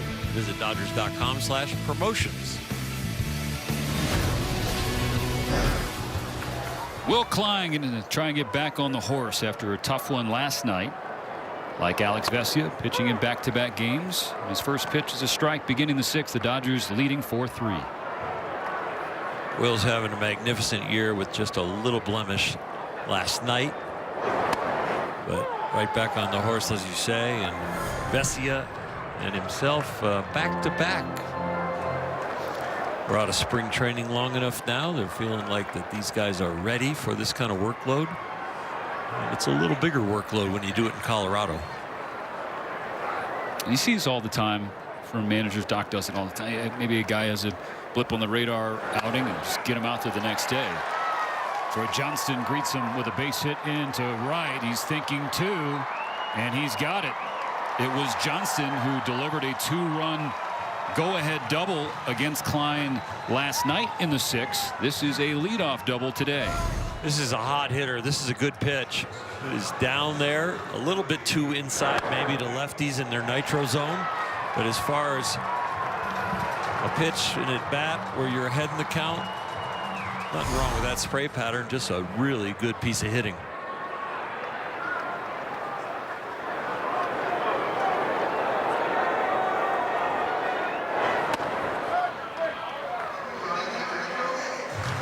Ball one outside to Willie Castro, 0 for 2. Grounded into an inning-ending double play in the 4th when the Rockies had the bases loaded.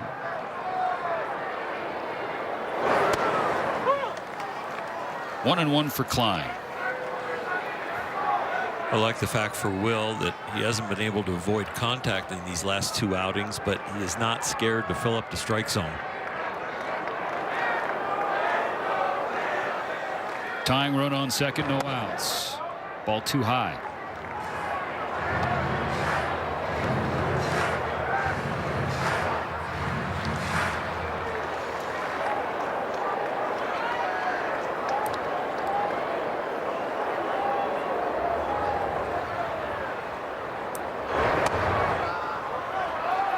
Called ball 3. Will Smith taps the helmet, and Dodger ABS challenge powered by T-Mobile. Will trying to help his pitcher out here. He knows the kind of role that he's trying to fight against. Does a nice job with that helping hand.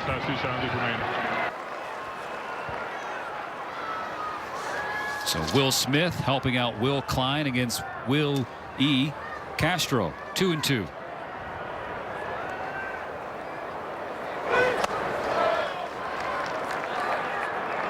That was willfully planned. Credit where it's due. That was our executive producer, Mike Levy. Oh, it was? Oh, yeah. Oh, yeah. I thought that was on your steal own. material. Payoff pitch. Swing and a miss. Strike 3. Put a fastball by him. 1 gone.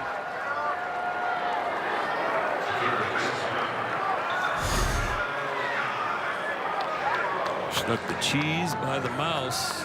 That'll lead us to cheeseburgers. Nice setup, partner. Close. 3 down, 4 more to get Jumbo Jacks tomorrow in Los Angeles after the purchase of a large drink. Halfway there on Jack Math. Fastball misses upstairs on Kyle Karros. Are we showing this for his father? He has 2 home runs in his big league career, both against his dad's former team.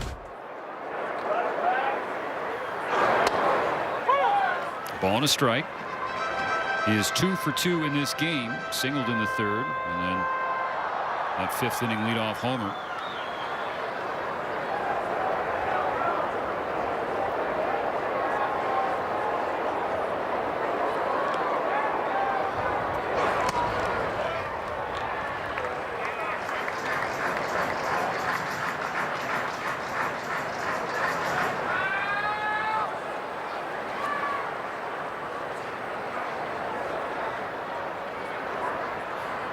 One on, 1 out to 2-1. Bounce foul. It's a good job giving Johnston a second look there at second base. He looked a little froggy out there jumping around. Looking like he was trying to get a walking lead, and the second glance from Will Klein shut it down. Klein efforting a shutdown 6 after the Dodgers put up a run in the top half to jump ahead 4-3.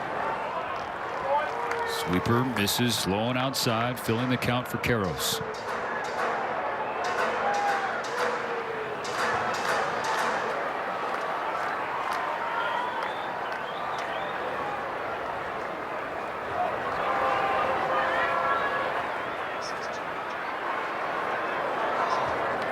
On a 3-2.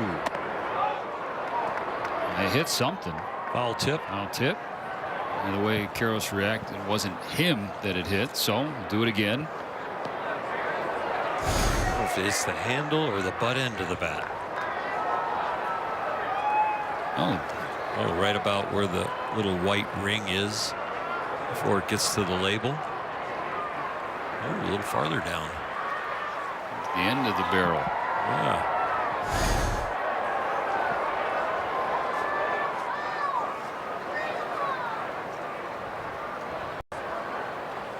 So another 3-2 coming. Ground ball fielded by Freeland. 2 out. Johnston to third. The tying run 90 feet away. That's a tough play that big leaguers make look routine. He's got some interesting spin. Got a cross in front of the second base bag. You end up with those second to last bounces on the grass, and then you get a short hop off the dirt, and he just did it so smoothly.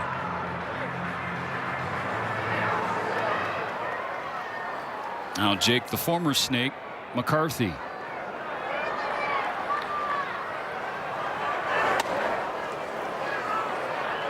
Takes a fastball inside, 98 from Klein.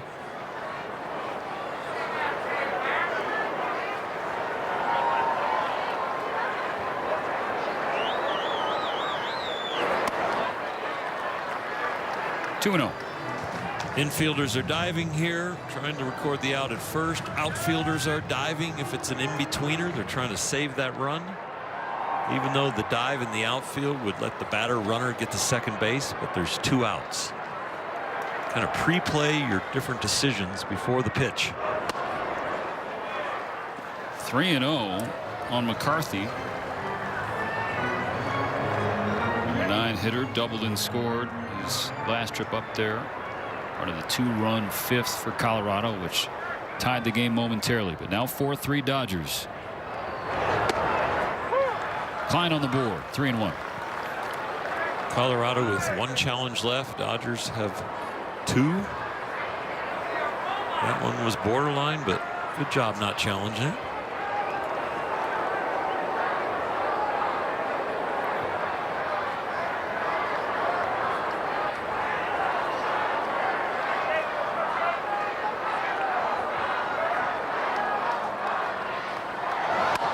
Ground ball right back to Klein. He picks it on the mound and gives it to Ward. He strands the leadoff double and puts up a 0.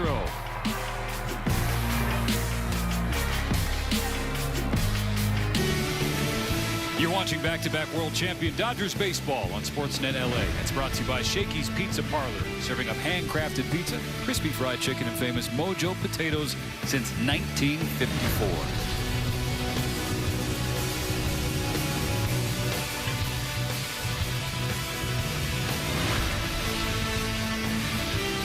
Sailing back to downtown Denver.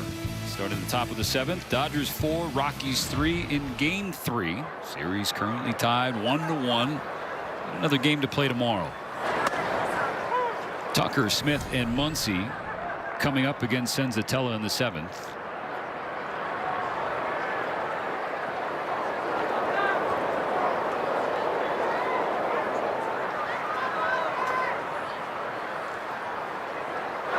Another tight one as we enter the late innings. Last night the Dodgers lost 4-3. It was their first loss against any National League opponent. First loss of the season when out hitting and or out homering an opponent as well. Tucker on the ground is short. 1 go. First loss with 2 or more home runs. Too many firsts. Yeah. On the negative side. Senzatella gave up his first run, that go-ahead run. It was a streak of 13 innings before he gave up his first run that put the Dodgers ahead.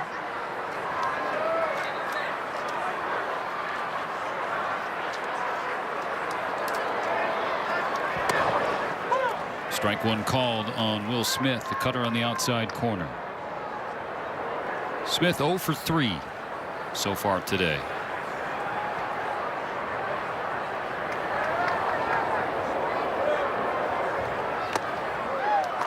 Swings through, strike 2.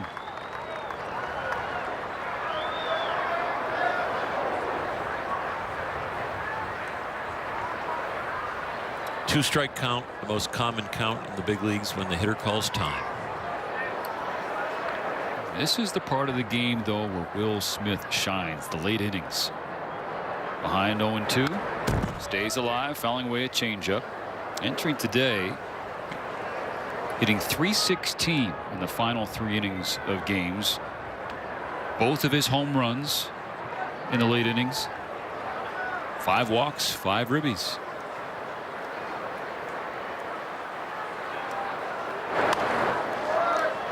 He was pretty good in the late innings in the World Series. That tracks. I do recall. Yeah. It's memorable. for the rest of his life and the rest of Dodger fans' lives. Senzatello's 0-2. It's a fastball upstairs.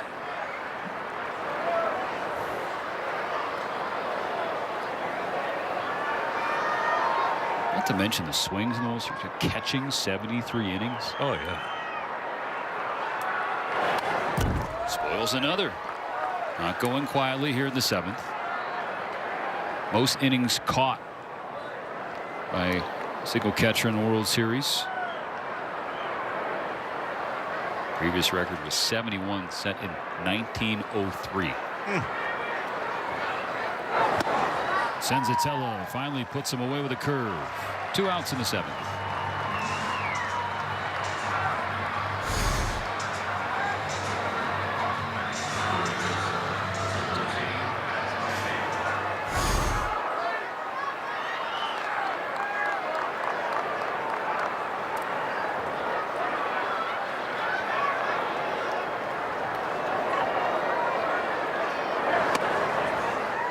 Tries to ambush the first pitch, whiffs on a fastball, strike 1.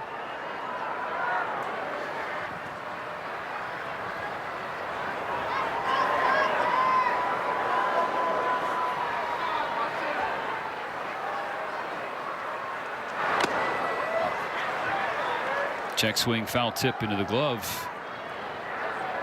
Quickly 0-2. Maddening for a hitter.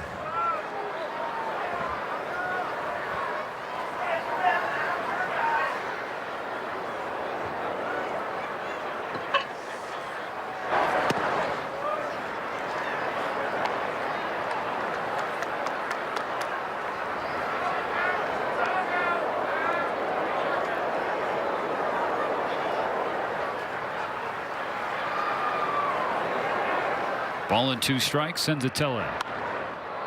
As Muncy flip one high in the air, foul territory, third base side. Karros reaches out and makes the play.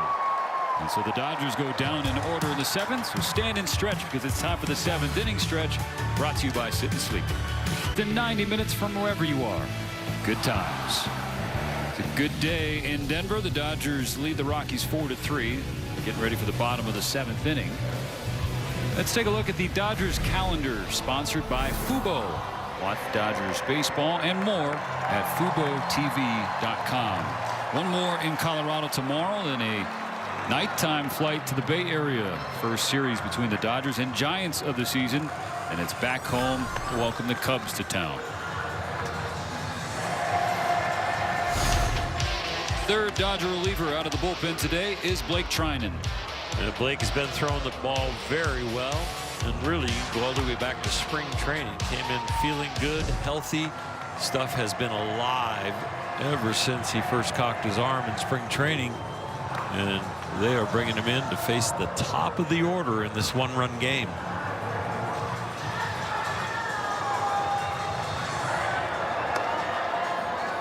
A couple lefties in Julian and Moniak. Will be followed by Hunter Goodman, who was an all-star last year. Trying to preserve this 4-3 lead. Left-handers hitting 182 off of him so far this year. That is a 2-for-11 clip. Righties are worse, 1-for-12. So he's been mowing some people down.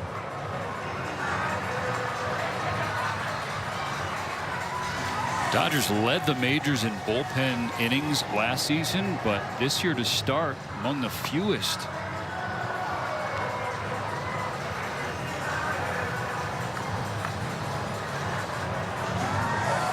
Let's go downstairs to Kirsten Watson. Thanks, Stephen. Well, yesterday for Blake Trinan had a little bit of a scare. He was actually standing in the bullpen during batting practice. Max Muncy hit a home run. It went over that massive fence in center field into the bullpen. Unfortunately, no one back there really saw it or called the guys in there, giving them a heads up. So it did hit Blake in the head. He ultimately was fine, but he did say he kind of just went down just to make sure that he caught his bearings, everything was okay. And he said, but as soon as he sat down, Alex Vesia started screaming for a trainer. He was going trainer, we need a trainer back here. Someone, of course, went back there, checked out Blake Trinan and said he was perfectly fine. But Blake today, when he was laughing with me, he was like, I didn't need a trainer, Kirsten. I was fine, okay? But all of a sudden, Alex was screaming for one. But all that to say, he's doing very well and passed all the tests today, guys. Maybe just being heads up there, good teammate. Just in case, don't be too careful. That's, I mean, this second Dodger hit during batting practice on the road this year. Alex called, took a rocket off the chest in D.C. Well, Alex Vesia is a leader in the bullpen and a veteran now, but when he first got here, Blake Trinan was the guy that he looked up to, so he was yelling for his papa. Who's your daddy? Blake is. 2 balls and a strike after Julian fouled back that cutter. And Rocky leadoff man is 1 for 3 and a game-tying RBI single in the 5th. The Dodgers now ahead by a run. 2-2.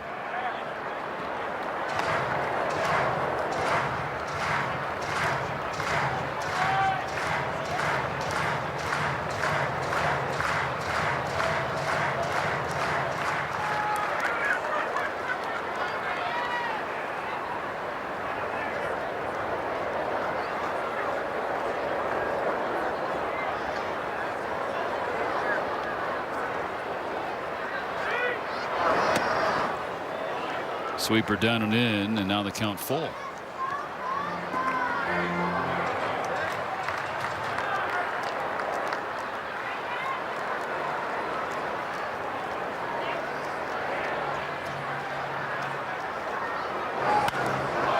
Julian, fly ball right center field. This one is in a 1-hop off the warning track. And a leadoff double in the 7th.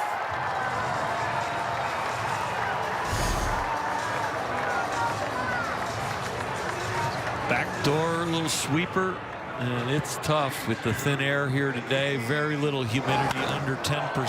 It's hard to get the ball to break a lot. We talked about with Sasaki how his forkball wasn't breaking as much, but that would help him land it a little bit more with Trinan. That second gear that we normally see with his breaking ball, it is tough to find here in Colorado. First pitch, Moniak lets one fly to right. This one is deep, and it is gone.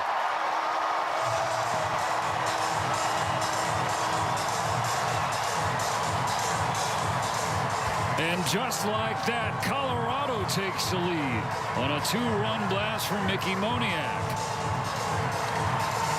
Another breaking ball. It breaks a lot, but it's got a nice pattern to it, down and into a lefty.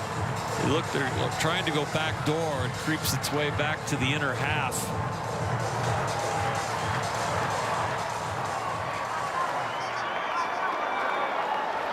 Sixth home run of the season for Moniak in just 16 games. Double, home run, and a Dodger deficit 5-4.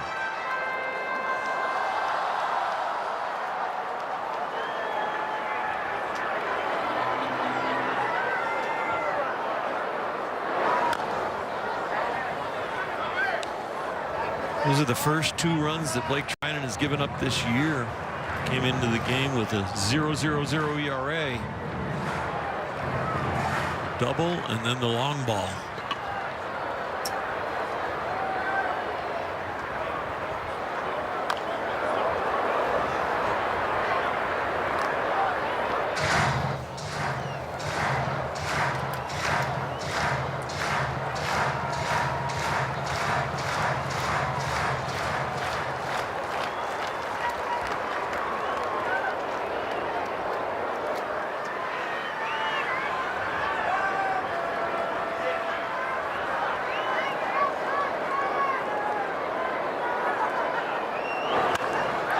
Goodman takes a 2-strike pitch to left field, cut off by Call, but then he struggles to come up with it.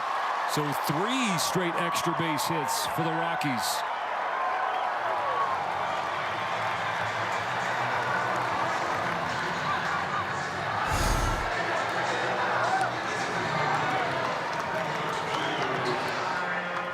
Another breaking ball that just doesn't have the depth. Because it's up, it's got the off-speed part right, but up, he's still able to get to it.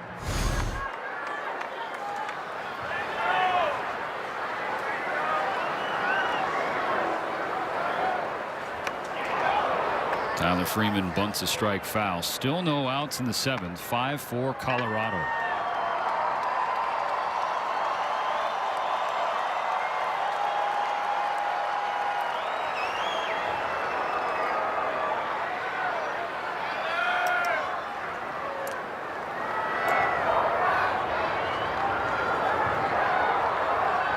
Tries again. Bunts it foul again.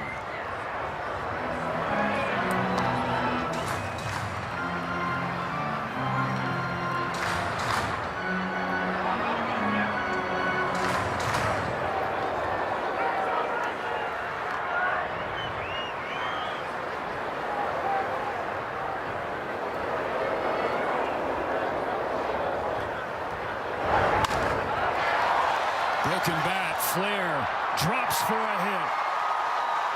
After failing to bunt twice, Freeman with an RBI knock. It's now 6-4 Rockies. This is that craziness that can happen here in Colorado. The thin air that helps the offense. Some nightmare innings for defense and for pitchers. That ball is a good foot off the plate, but he finds a way to make contact and drop it into the largest outfield in the big leagues. And Blake Trinan cannot record an out in the 7th. Blake Trinan gives the ball to Dave Roberts. We'll be right back.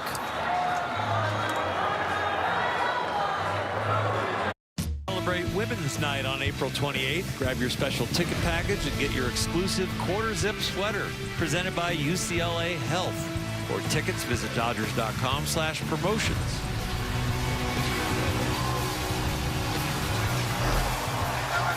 Well, things escalated quickly here at Coors Field. Rockies knocking Blake Trinan out of the game. 4 straight hits. And 3 runs across. Trinan on the hook for Tyler Freeman, the runner on first base. Still no outs. Pinch hitter instead of Rumfield, it's Ezequiel Tovar.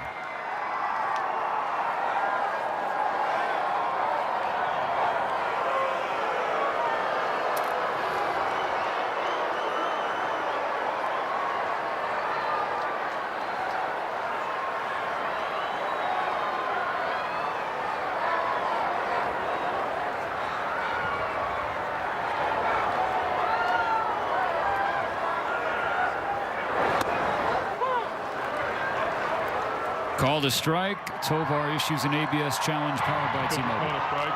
The bat is down. I think it's a strike. The pitch is a strike. Colorado is out of challenge. So Colorado is out of challenges.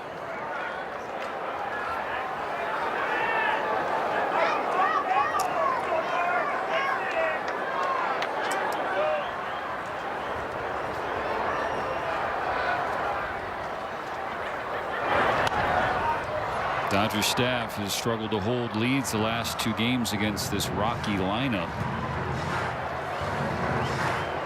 Second appearance of the series for Dreyer. He pitched 2 innings in the opener through 31 pitches. Struck out 3.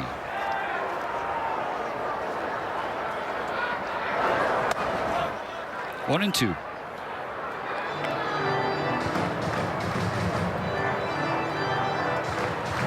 Game 1, we started with 57% humidity. Pretty easy to get the ball to break, other than the temperature made your hands slippery.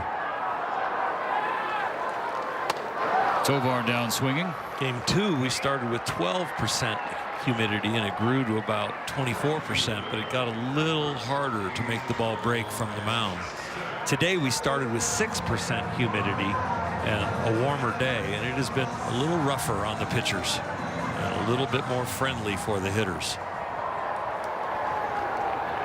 And Troy Johnston has reached all 3 times today. 1 on, 1 out. 6-4 Colorado in the bottom of the 7th. Now, looking ahead, the Rocky bullpen has been a strength, but they have one lefty, and he has been used in each of the first 2 games. It's Brendan Bernardino, so you figured he'll be down. See the righty Jimmy Herget loosening.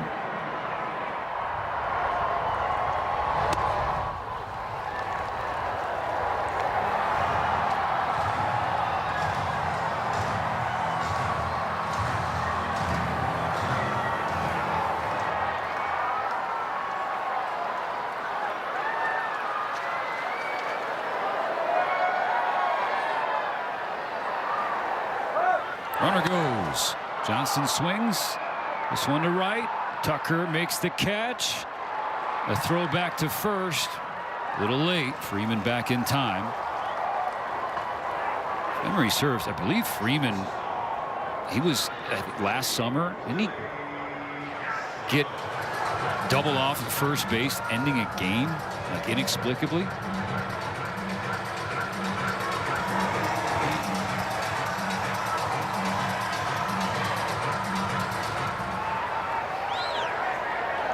In any case, he's back safely here today. 2 outs in the 7th. Willie Castro to the plate.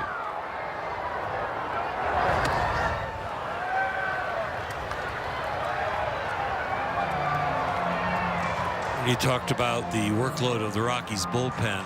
It's not like their bullpen is performing really well and it's only been 1 or 2 guys. They actually have 6 guys that have ERAs 2 or under down there. So they've got a lot of arms to choose from.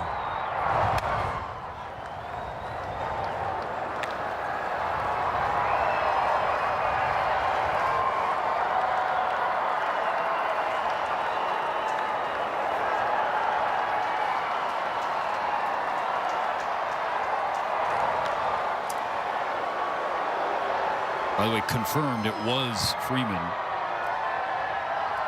that picked off or doubled off as a game-ending double play last June.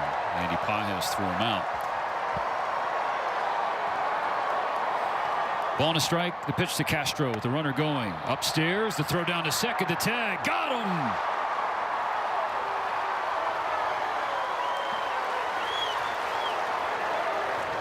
Will the Rockies issue a challenge? Play on. Celebrate Women's Night on April 28th versus the Marlins. Grab your special ticket package and get your exclusive Women's Night quarter zip sweater presented by UCLA Health. For tickets, visit Dodgers.com/promotions. Back-to-back world champion Dodgers baseball on Sportsnet LA is brought to you by your Southern California Ford dealers. Discover the complete Ford lineup, rugged, stylish, and powerful trucks and SUVs, engineered for your adventures. It's been an adventurous Sunday afternoon here at Coors. The Rockies have taken a 6-4 lead on the Dodgers.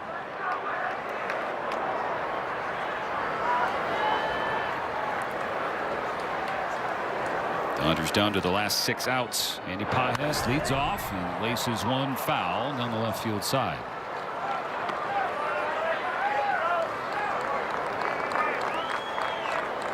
Andy in a mini slump for him the last couple games.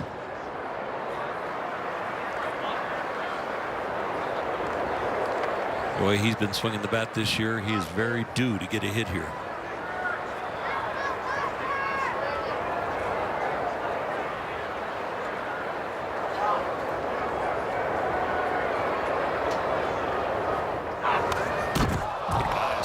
The ball, loses the bat. It's caught in the on-deck circle by Alex Call.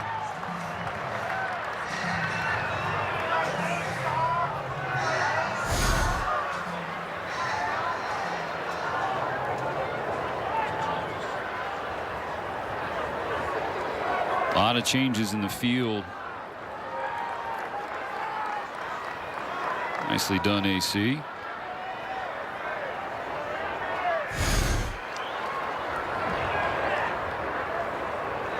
Now the 0-2.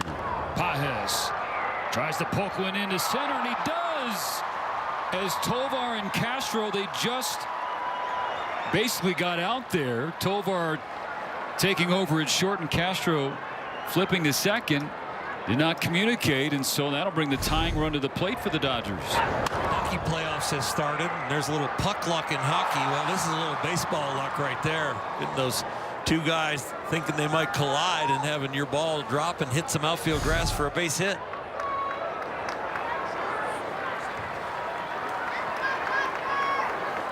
So just saw Call catch a bat. Now he's trying to use the bat. Strike one. He's reached twice, a walk in the fourth, singled and scored in the sixth.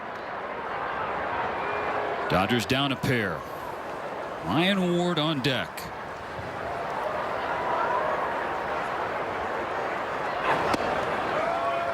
One and one.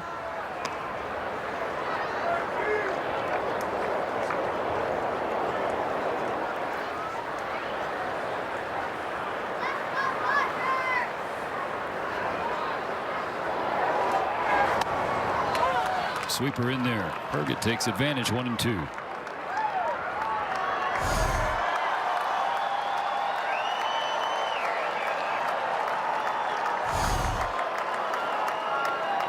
Herget, a wiry right-hander with a funky delivery.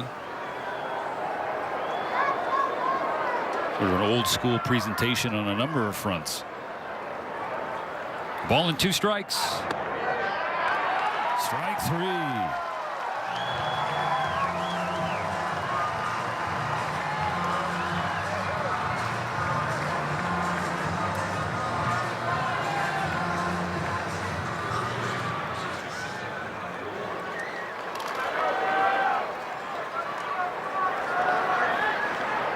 Now Ryan Ward, who's 2 for 3, 2 singles and an RBI. He's the first Dodger rookie with 2 hits in his major league debut since Miguel Vargas back in 2022.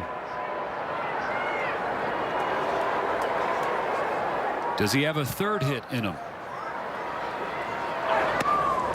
Ball 1 outside. Kim had 2 hits in his first start, but had a plate appearance before that.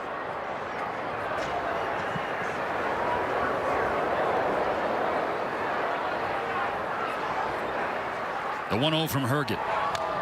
Fouled away. I was hoping this at bat would set up the game winner, but it's okay to set it up as a game tire.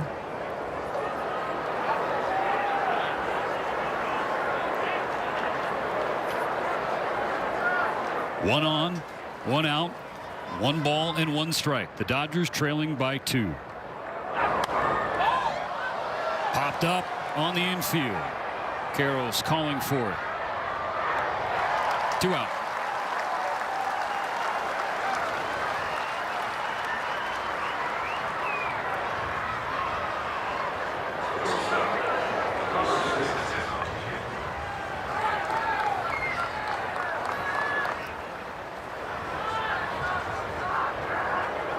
Ha-Seong Kim is 1 for 3, double and a run today. 1 more out left in the 8th.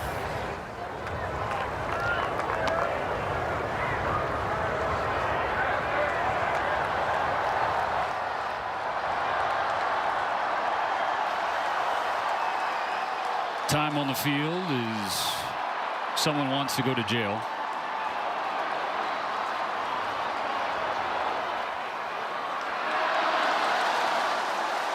Nice form tackle in left field. And so that brings things to a halt with 2 outs in the top of the 8th. Rockies 6 and the Dodgers 4.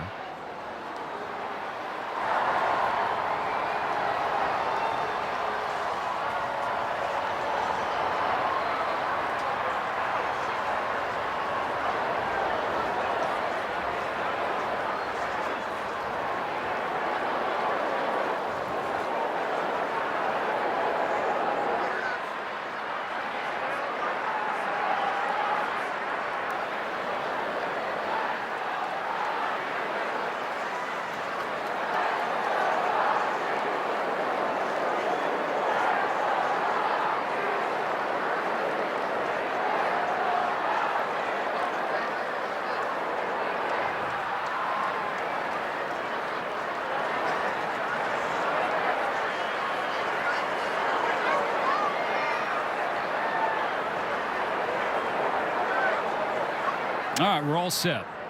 A 1-0 to Kim. Wave and a miss.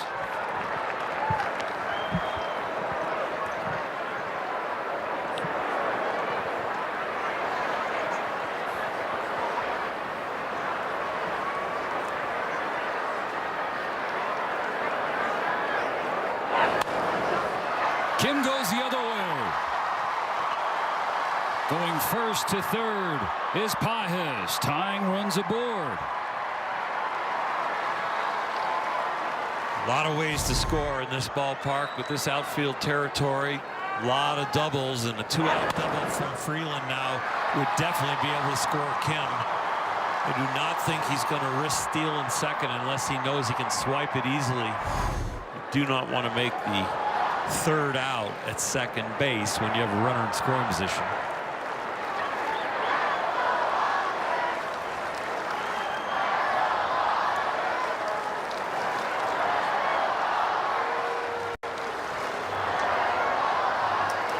Dodgers on the corners, 2 outs in the 8th. 6-4 Colorado.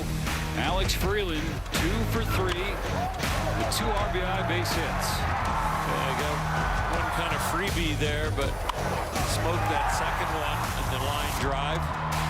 Not afraid to hit with 2 strikes, not afraid to hit with 2 outs. Bottom of the order has been getting it done for the Dodgers today.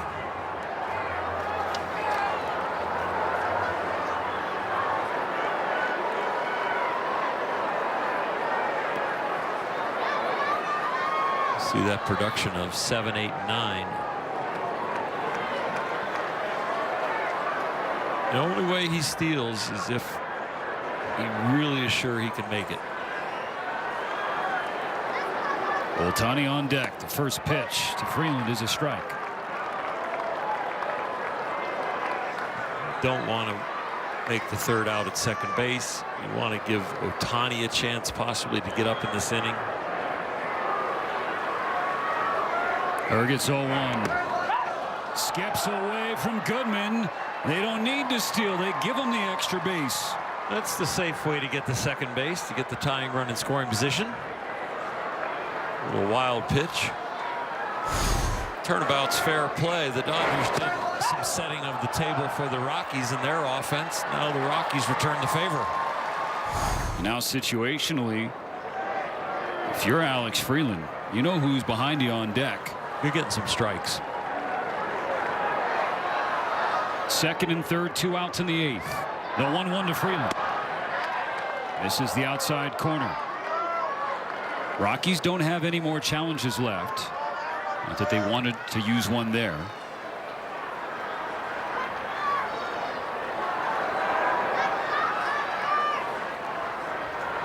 On a 2-1.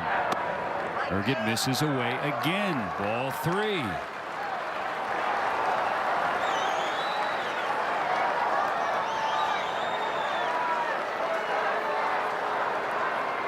Be interesting if Ohtani gets up there, because Urget has not given up a hit to a left-handed hitter this year. Catches the outside corner, 3-2. I would think about challenging that. With Ohtani on deck and a 3-1 count, borderline, I would have been one to tap your helmet on, I think. I was thinking that before the information came up.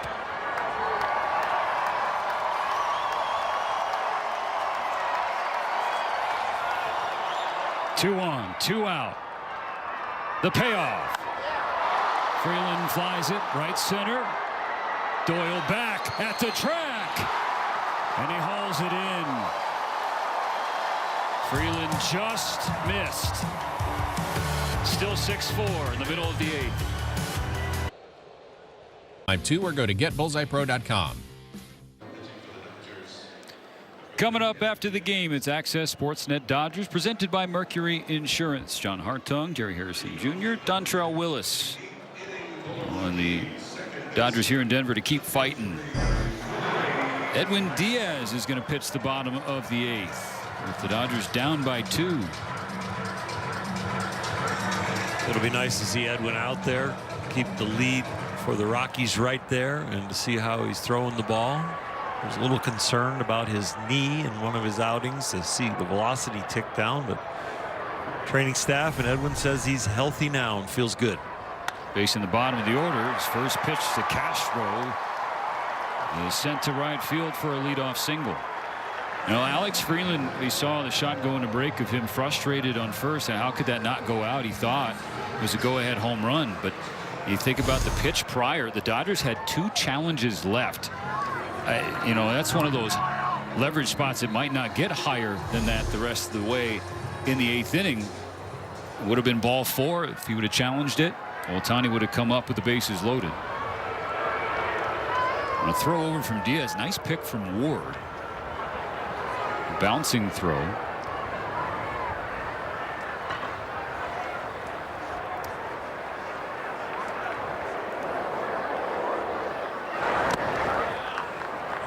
One of the things and the skills the hitters are going to have to come up with is understanding those crucial situations in the challenge. Almost like when you're on defense and you're anticipating where you need to throw the ball if it's hit to you within an at-bat, to understand as you walk from the on-deck circle to the batter's box how crucial the at-bat is and where we are in the game and how much more liberal you need to be with your challenges. 2 disengagements for Diaz. And Castro can try and time him up. There he goes. Smith's throw. Skips away from Freeland. A stolen base for Castro. An insurance run in scoring position with no outs.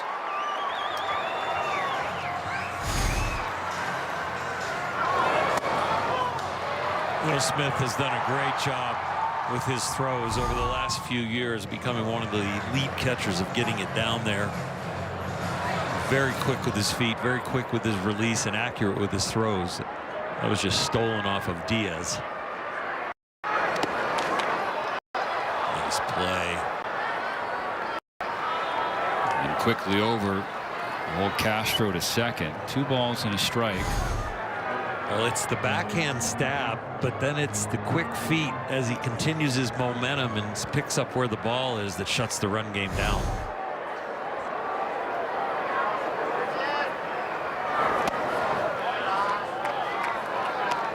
Three and 1.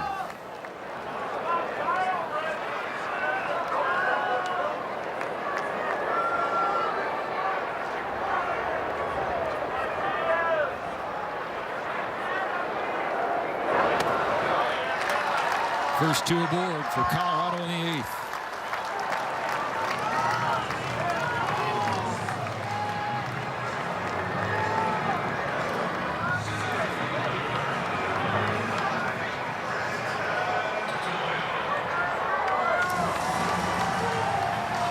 First plate appearance for Brenton Doyle. Came off the bench to play defense in the 8th, and he caught Freeland's flyout on the warning track in center. He's looking to provide a knockout punch or get the runners over for said punch. Pulls back the bunt attempt, taking ball 1.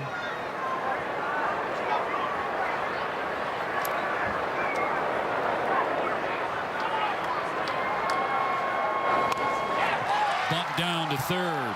Muncy not in time. Everybody's safe and they're loaded.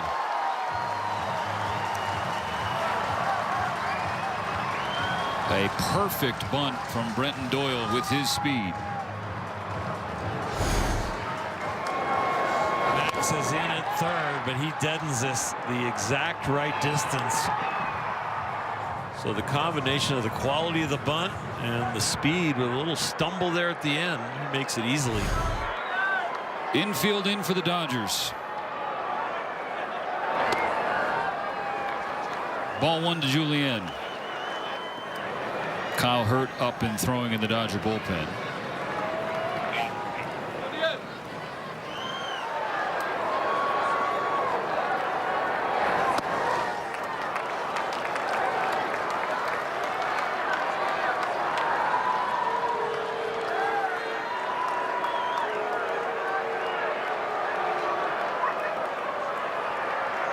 Ten pitches from Edwin Diaz, just 3 strikes.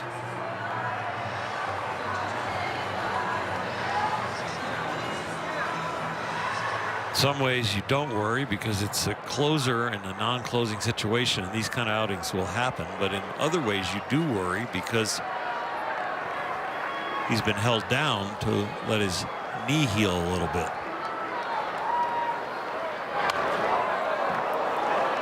Strike one, sent into the Dodger dugout. The velocity is up. That last pitch is at 97, which is a lot better than where it was in his last outing.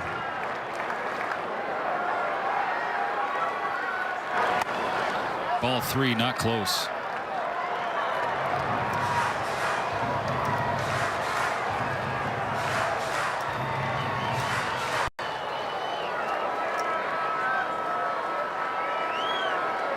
The Dodgers have had crazy ninth inning comebacks in Colorado before, but they would prefer the deficit stay at 2. It won't. Julian into right field. One run is in. Here comes another. And it's now 8-4 Rockies.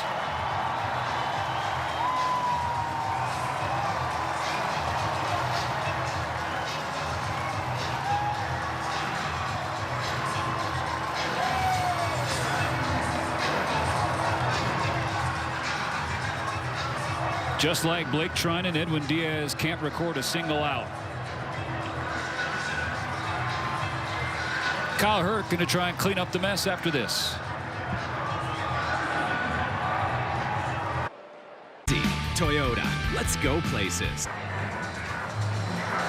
Rocky's second baseman Julian has had a day. It didn't start out very fast. A ground out and then a double play ball, but from the 5th inning on, a base hit, a double, and now these 2 RBIs that knock Edwin Diaz out and bring Kyle Hurt into the game.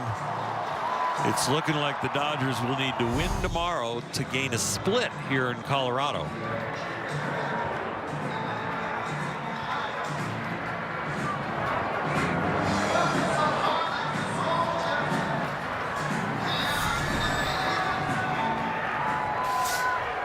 Rockies on the corners, no outs.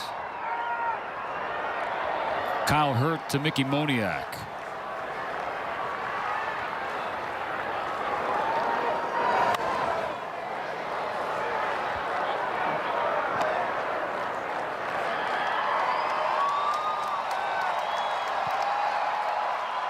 It was Moniak who gave the Rockies the lead with a 2-run homer in the 7th off Blake Trinan.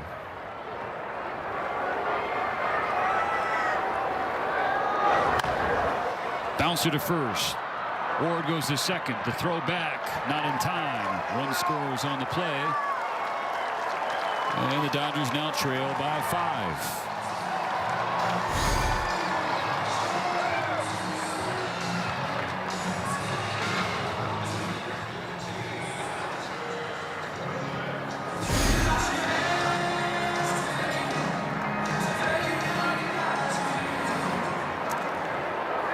Closes the book on Edwin Diaz.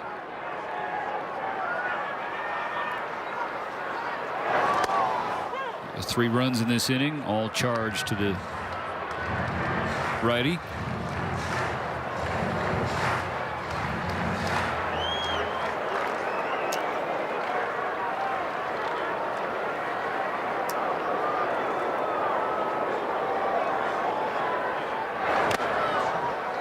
Oh, 2 against Goodman.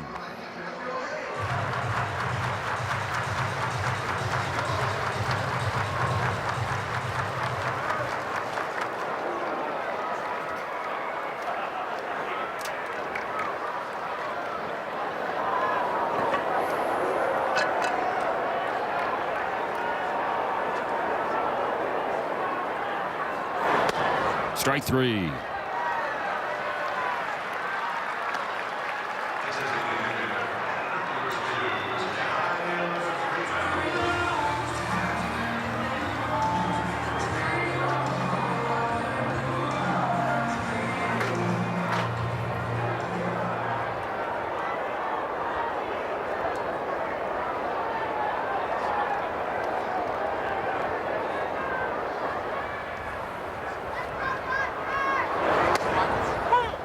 Hurt delivers a strike to Tyler Freeman. Kyle has some family here watching in Denver. His father Kevin, fiance Laney, brother Brett. He's trying to get out of this 8th inning.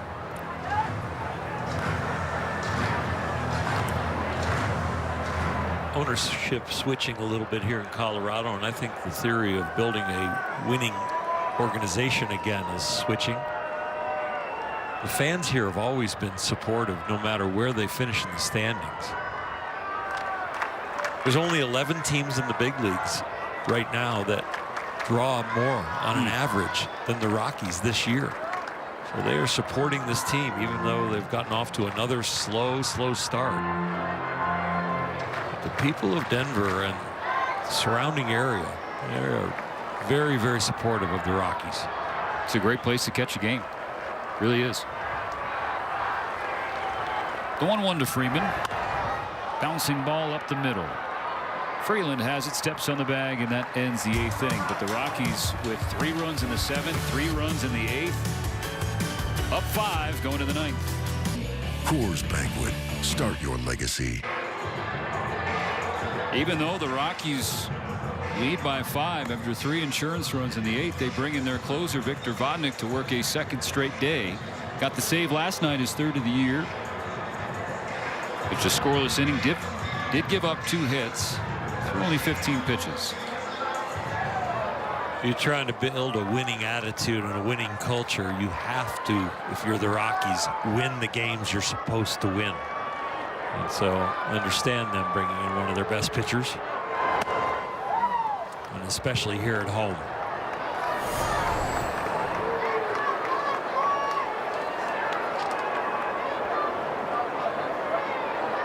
The Dodgers have done it before.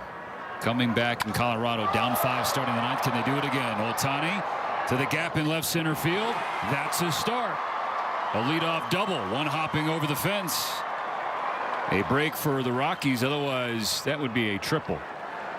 And a break that Alex Freeland didn't go with the challenge, the ABS system in the inning before and have bases loaded 2 out, and this man swinging that bat. Now everything would be different, of course, but his ability would not change. Shohei's 2nd double of the game. Now Kyle Tucker. Vodnik got Tucker as the final out last night. The tying run in scoring position. Strike 1.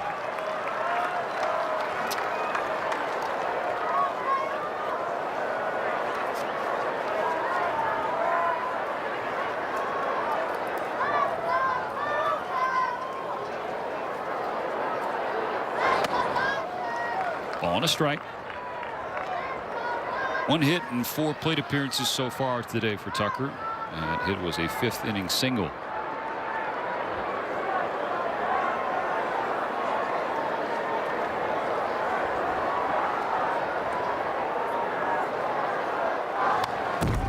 Good cut.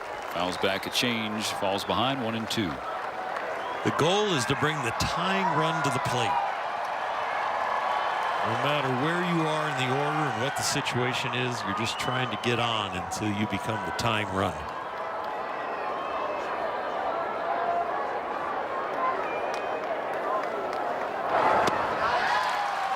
Tucker whiffs on a slider, strike 3.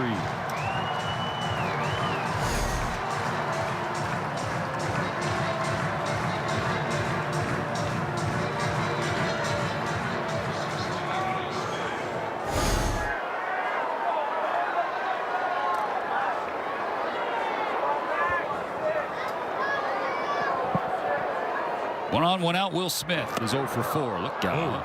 Fastball up and in.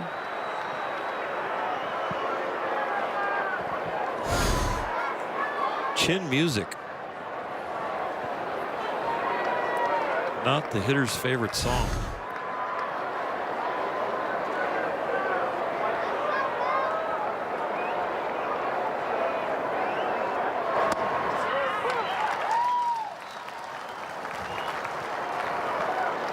No sense keeping your challenges in your pocket now.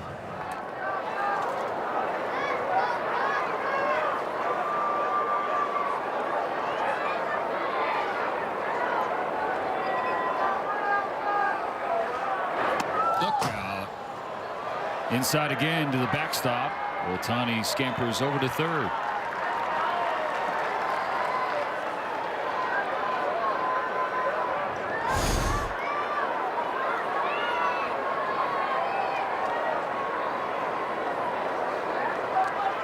That should be a pass ball.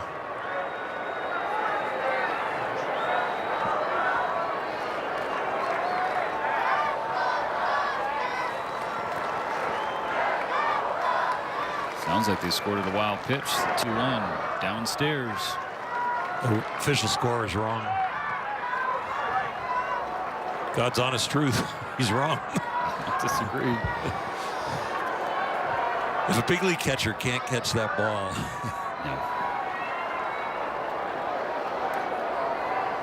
The 3-1. Down the pipe, full count.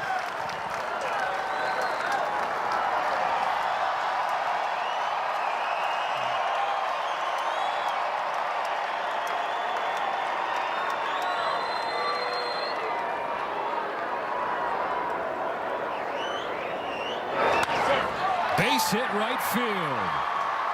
Ohtani scores, now 9-5.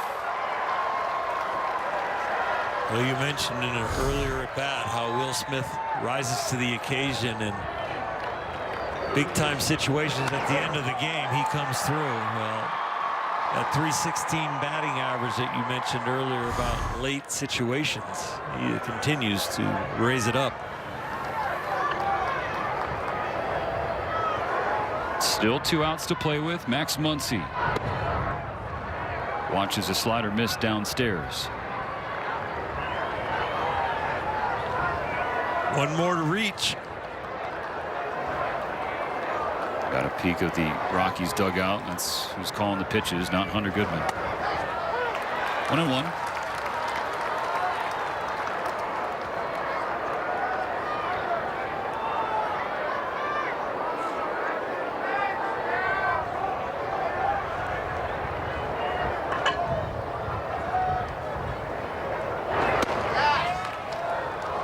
All 2 outside.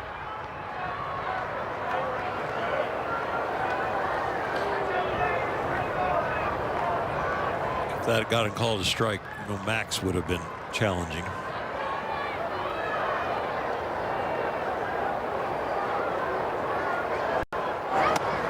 Upstairs, ball 3.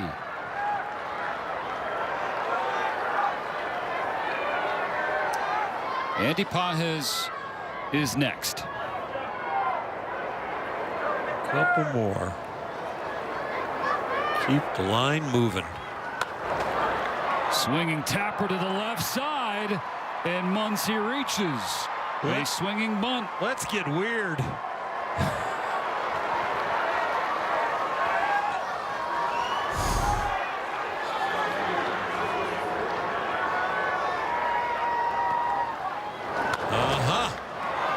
Use the whole bat.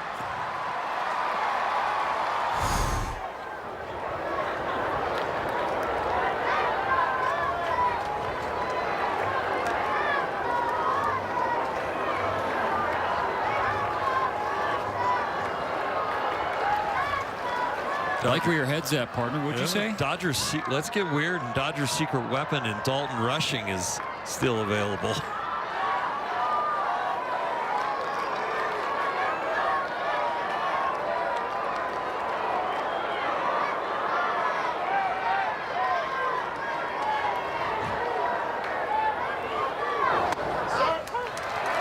Strike 1 to Pages.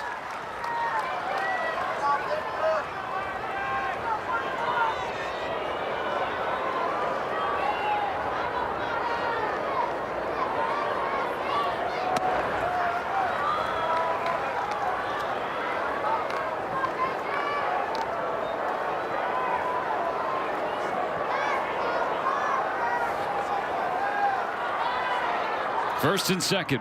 1 out in the 9th. Pages fouls away strike 2. Stay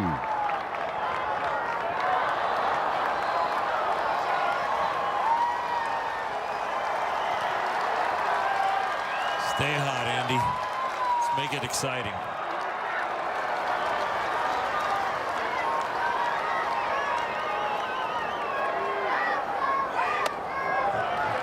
That's the count even. 2 balls and 2 strikes.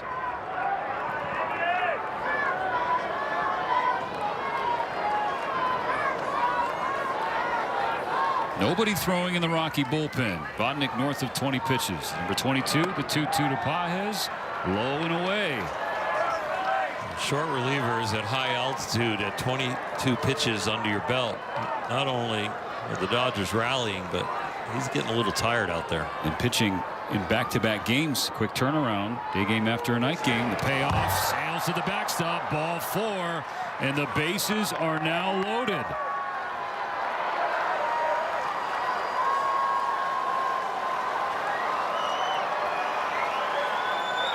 Alex Call's spot in the order is next, but it won't be Alex Call hitting. It's Dalton Rushing.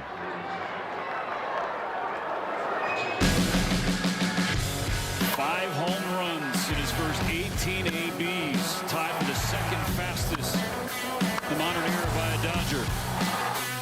Go up there and just looking to get on base. Be surprised if you hit the home run. Now, Dalton Rushing was in line to start this game at first base with Freddie Freeman hitting the paternity list. But Dave Roberts, the Dodgers manager, went up to Dalton Rushing before the game. Had a feeling in his gut he wanted to get Ryan Ward his first career start. And before Doc could finish his sentence, Rushing said, get Wardo in there.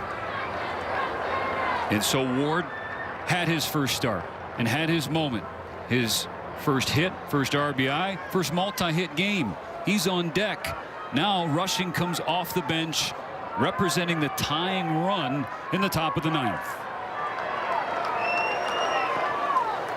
What a time to go back-to-back. That would be sweet.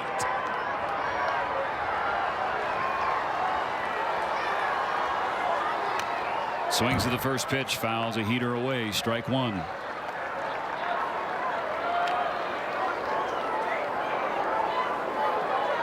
Hit a grand slam, finishing up the homestand. First of his career, now trying to do it on the road. The 0-1 is in the dirt, smothered by Goodman.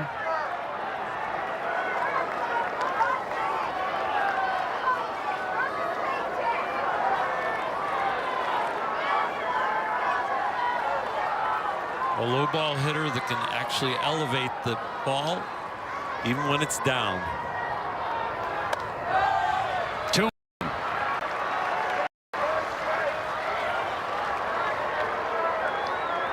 Has developed a swing that he can hit the long ball on the low pitch even when it's below his knees.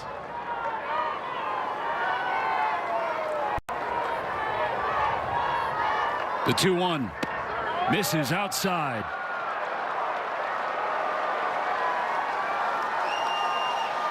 He's looking for something middle in. Doesn't matter if it's soft or hard. Bases loaded, nowhere to put Rushing. The 3-1. He swings through a fastball, and the count is now full.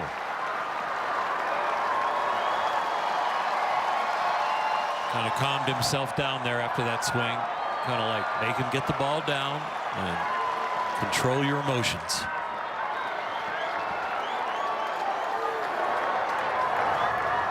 Full count. Vodnik's payoff. Rushing on the ground to second, and it eats up Castro. The throw. He's out by a half step.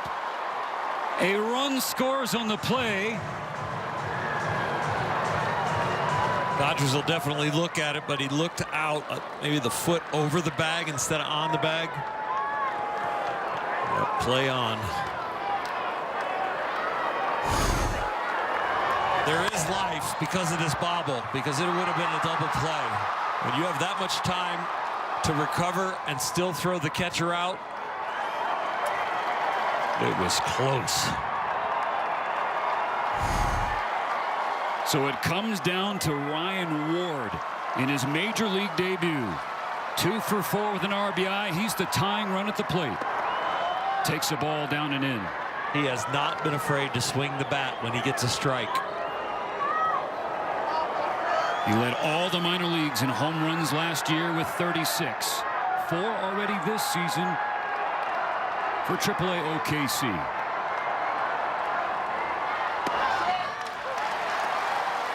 Called strike 1. I would challenge that, but didn't. 2 youngsters that have had borderline pitches late in the game that have not challenged. Freeland and now Ward. Botnick's 1-1. In the dirt.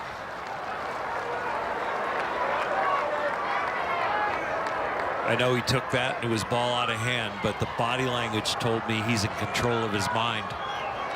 He's in a good place. Second and third, 2 outs, 9-6 Rockies. The 2-1. Tails outside, and that's ball 3.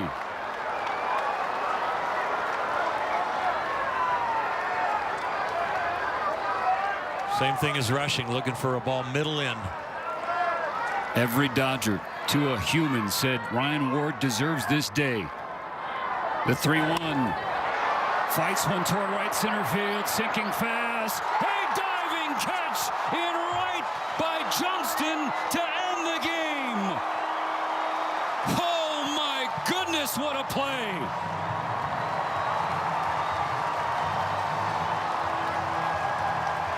Won the game with his bat on Saturday, saved the game with his glove on Sunday. One of the hardest balls to catch here in Colorado.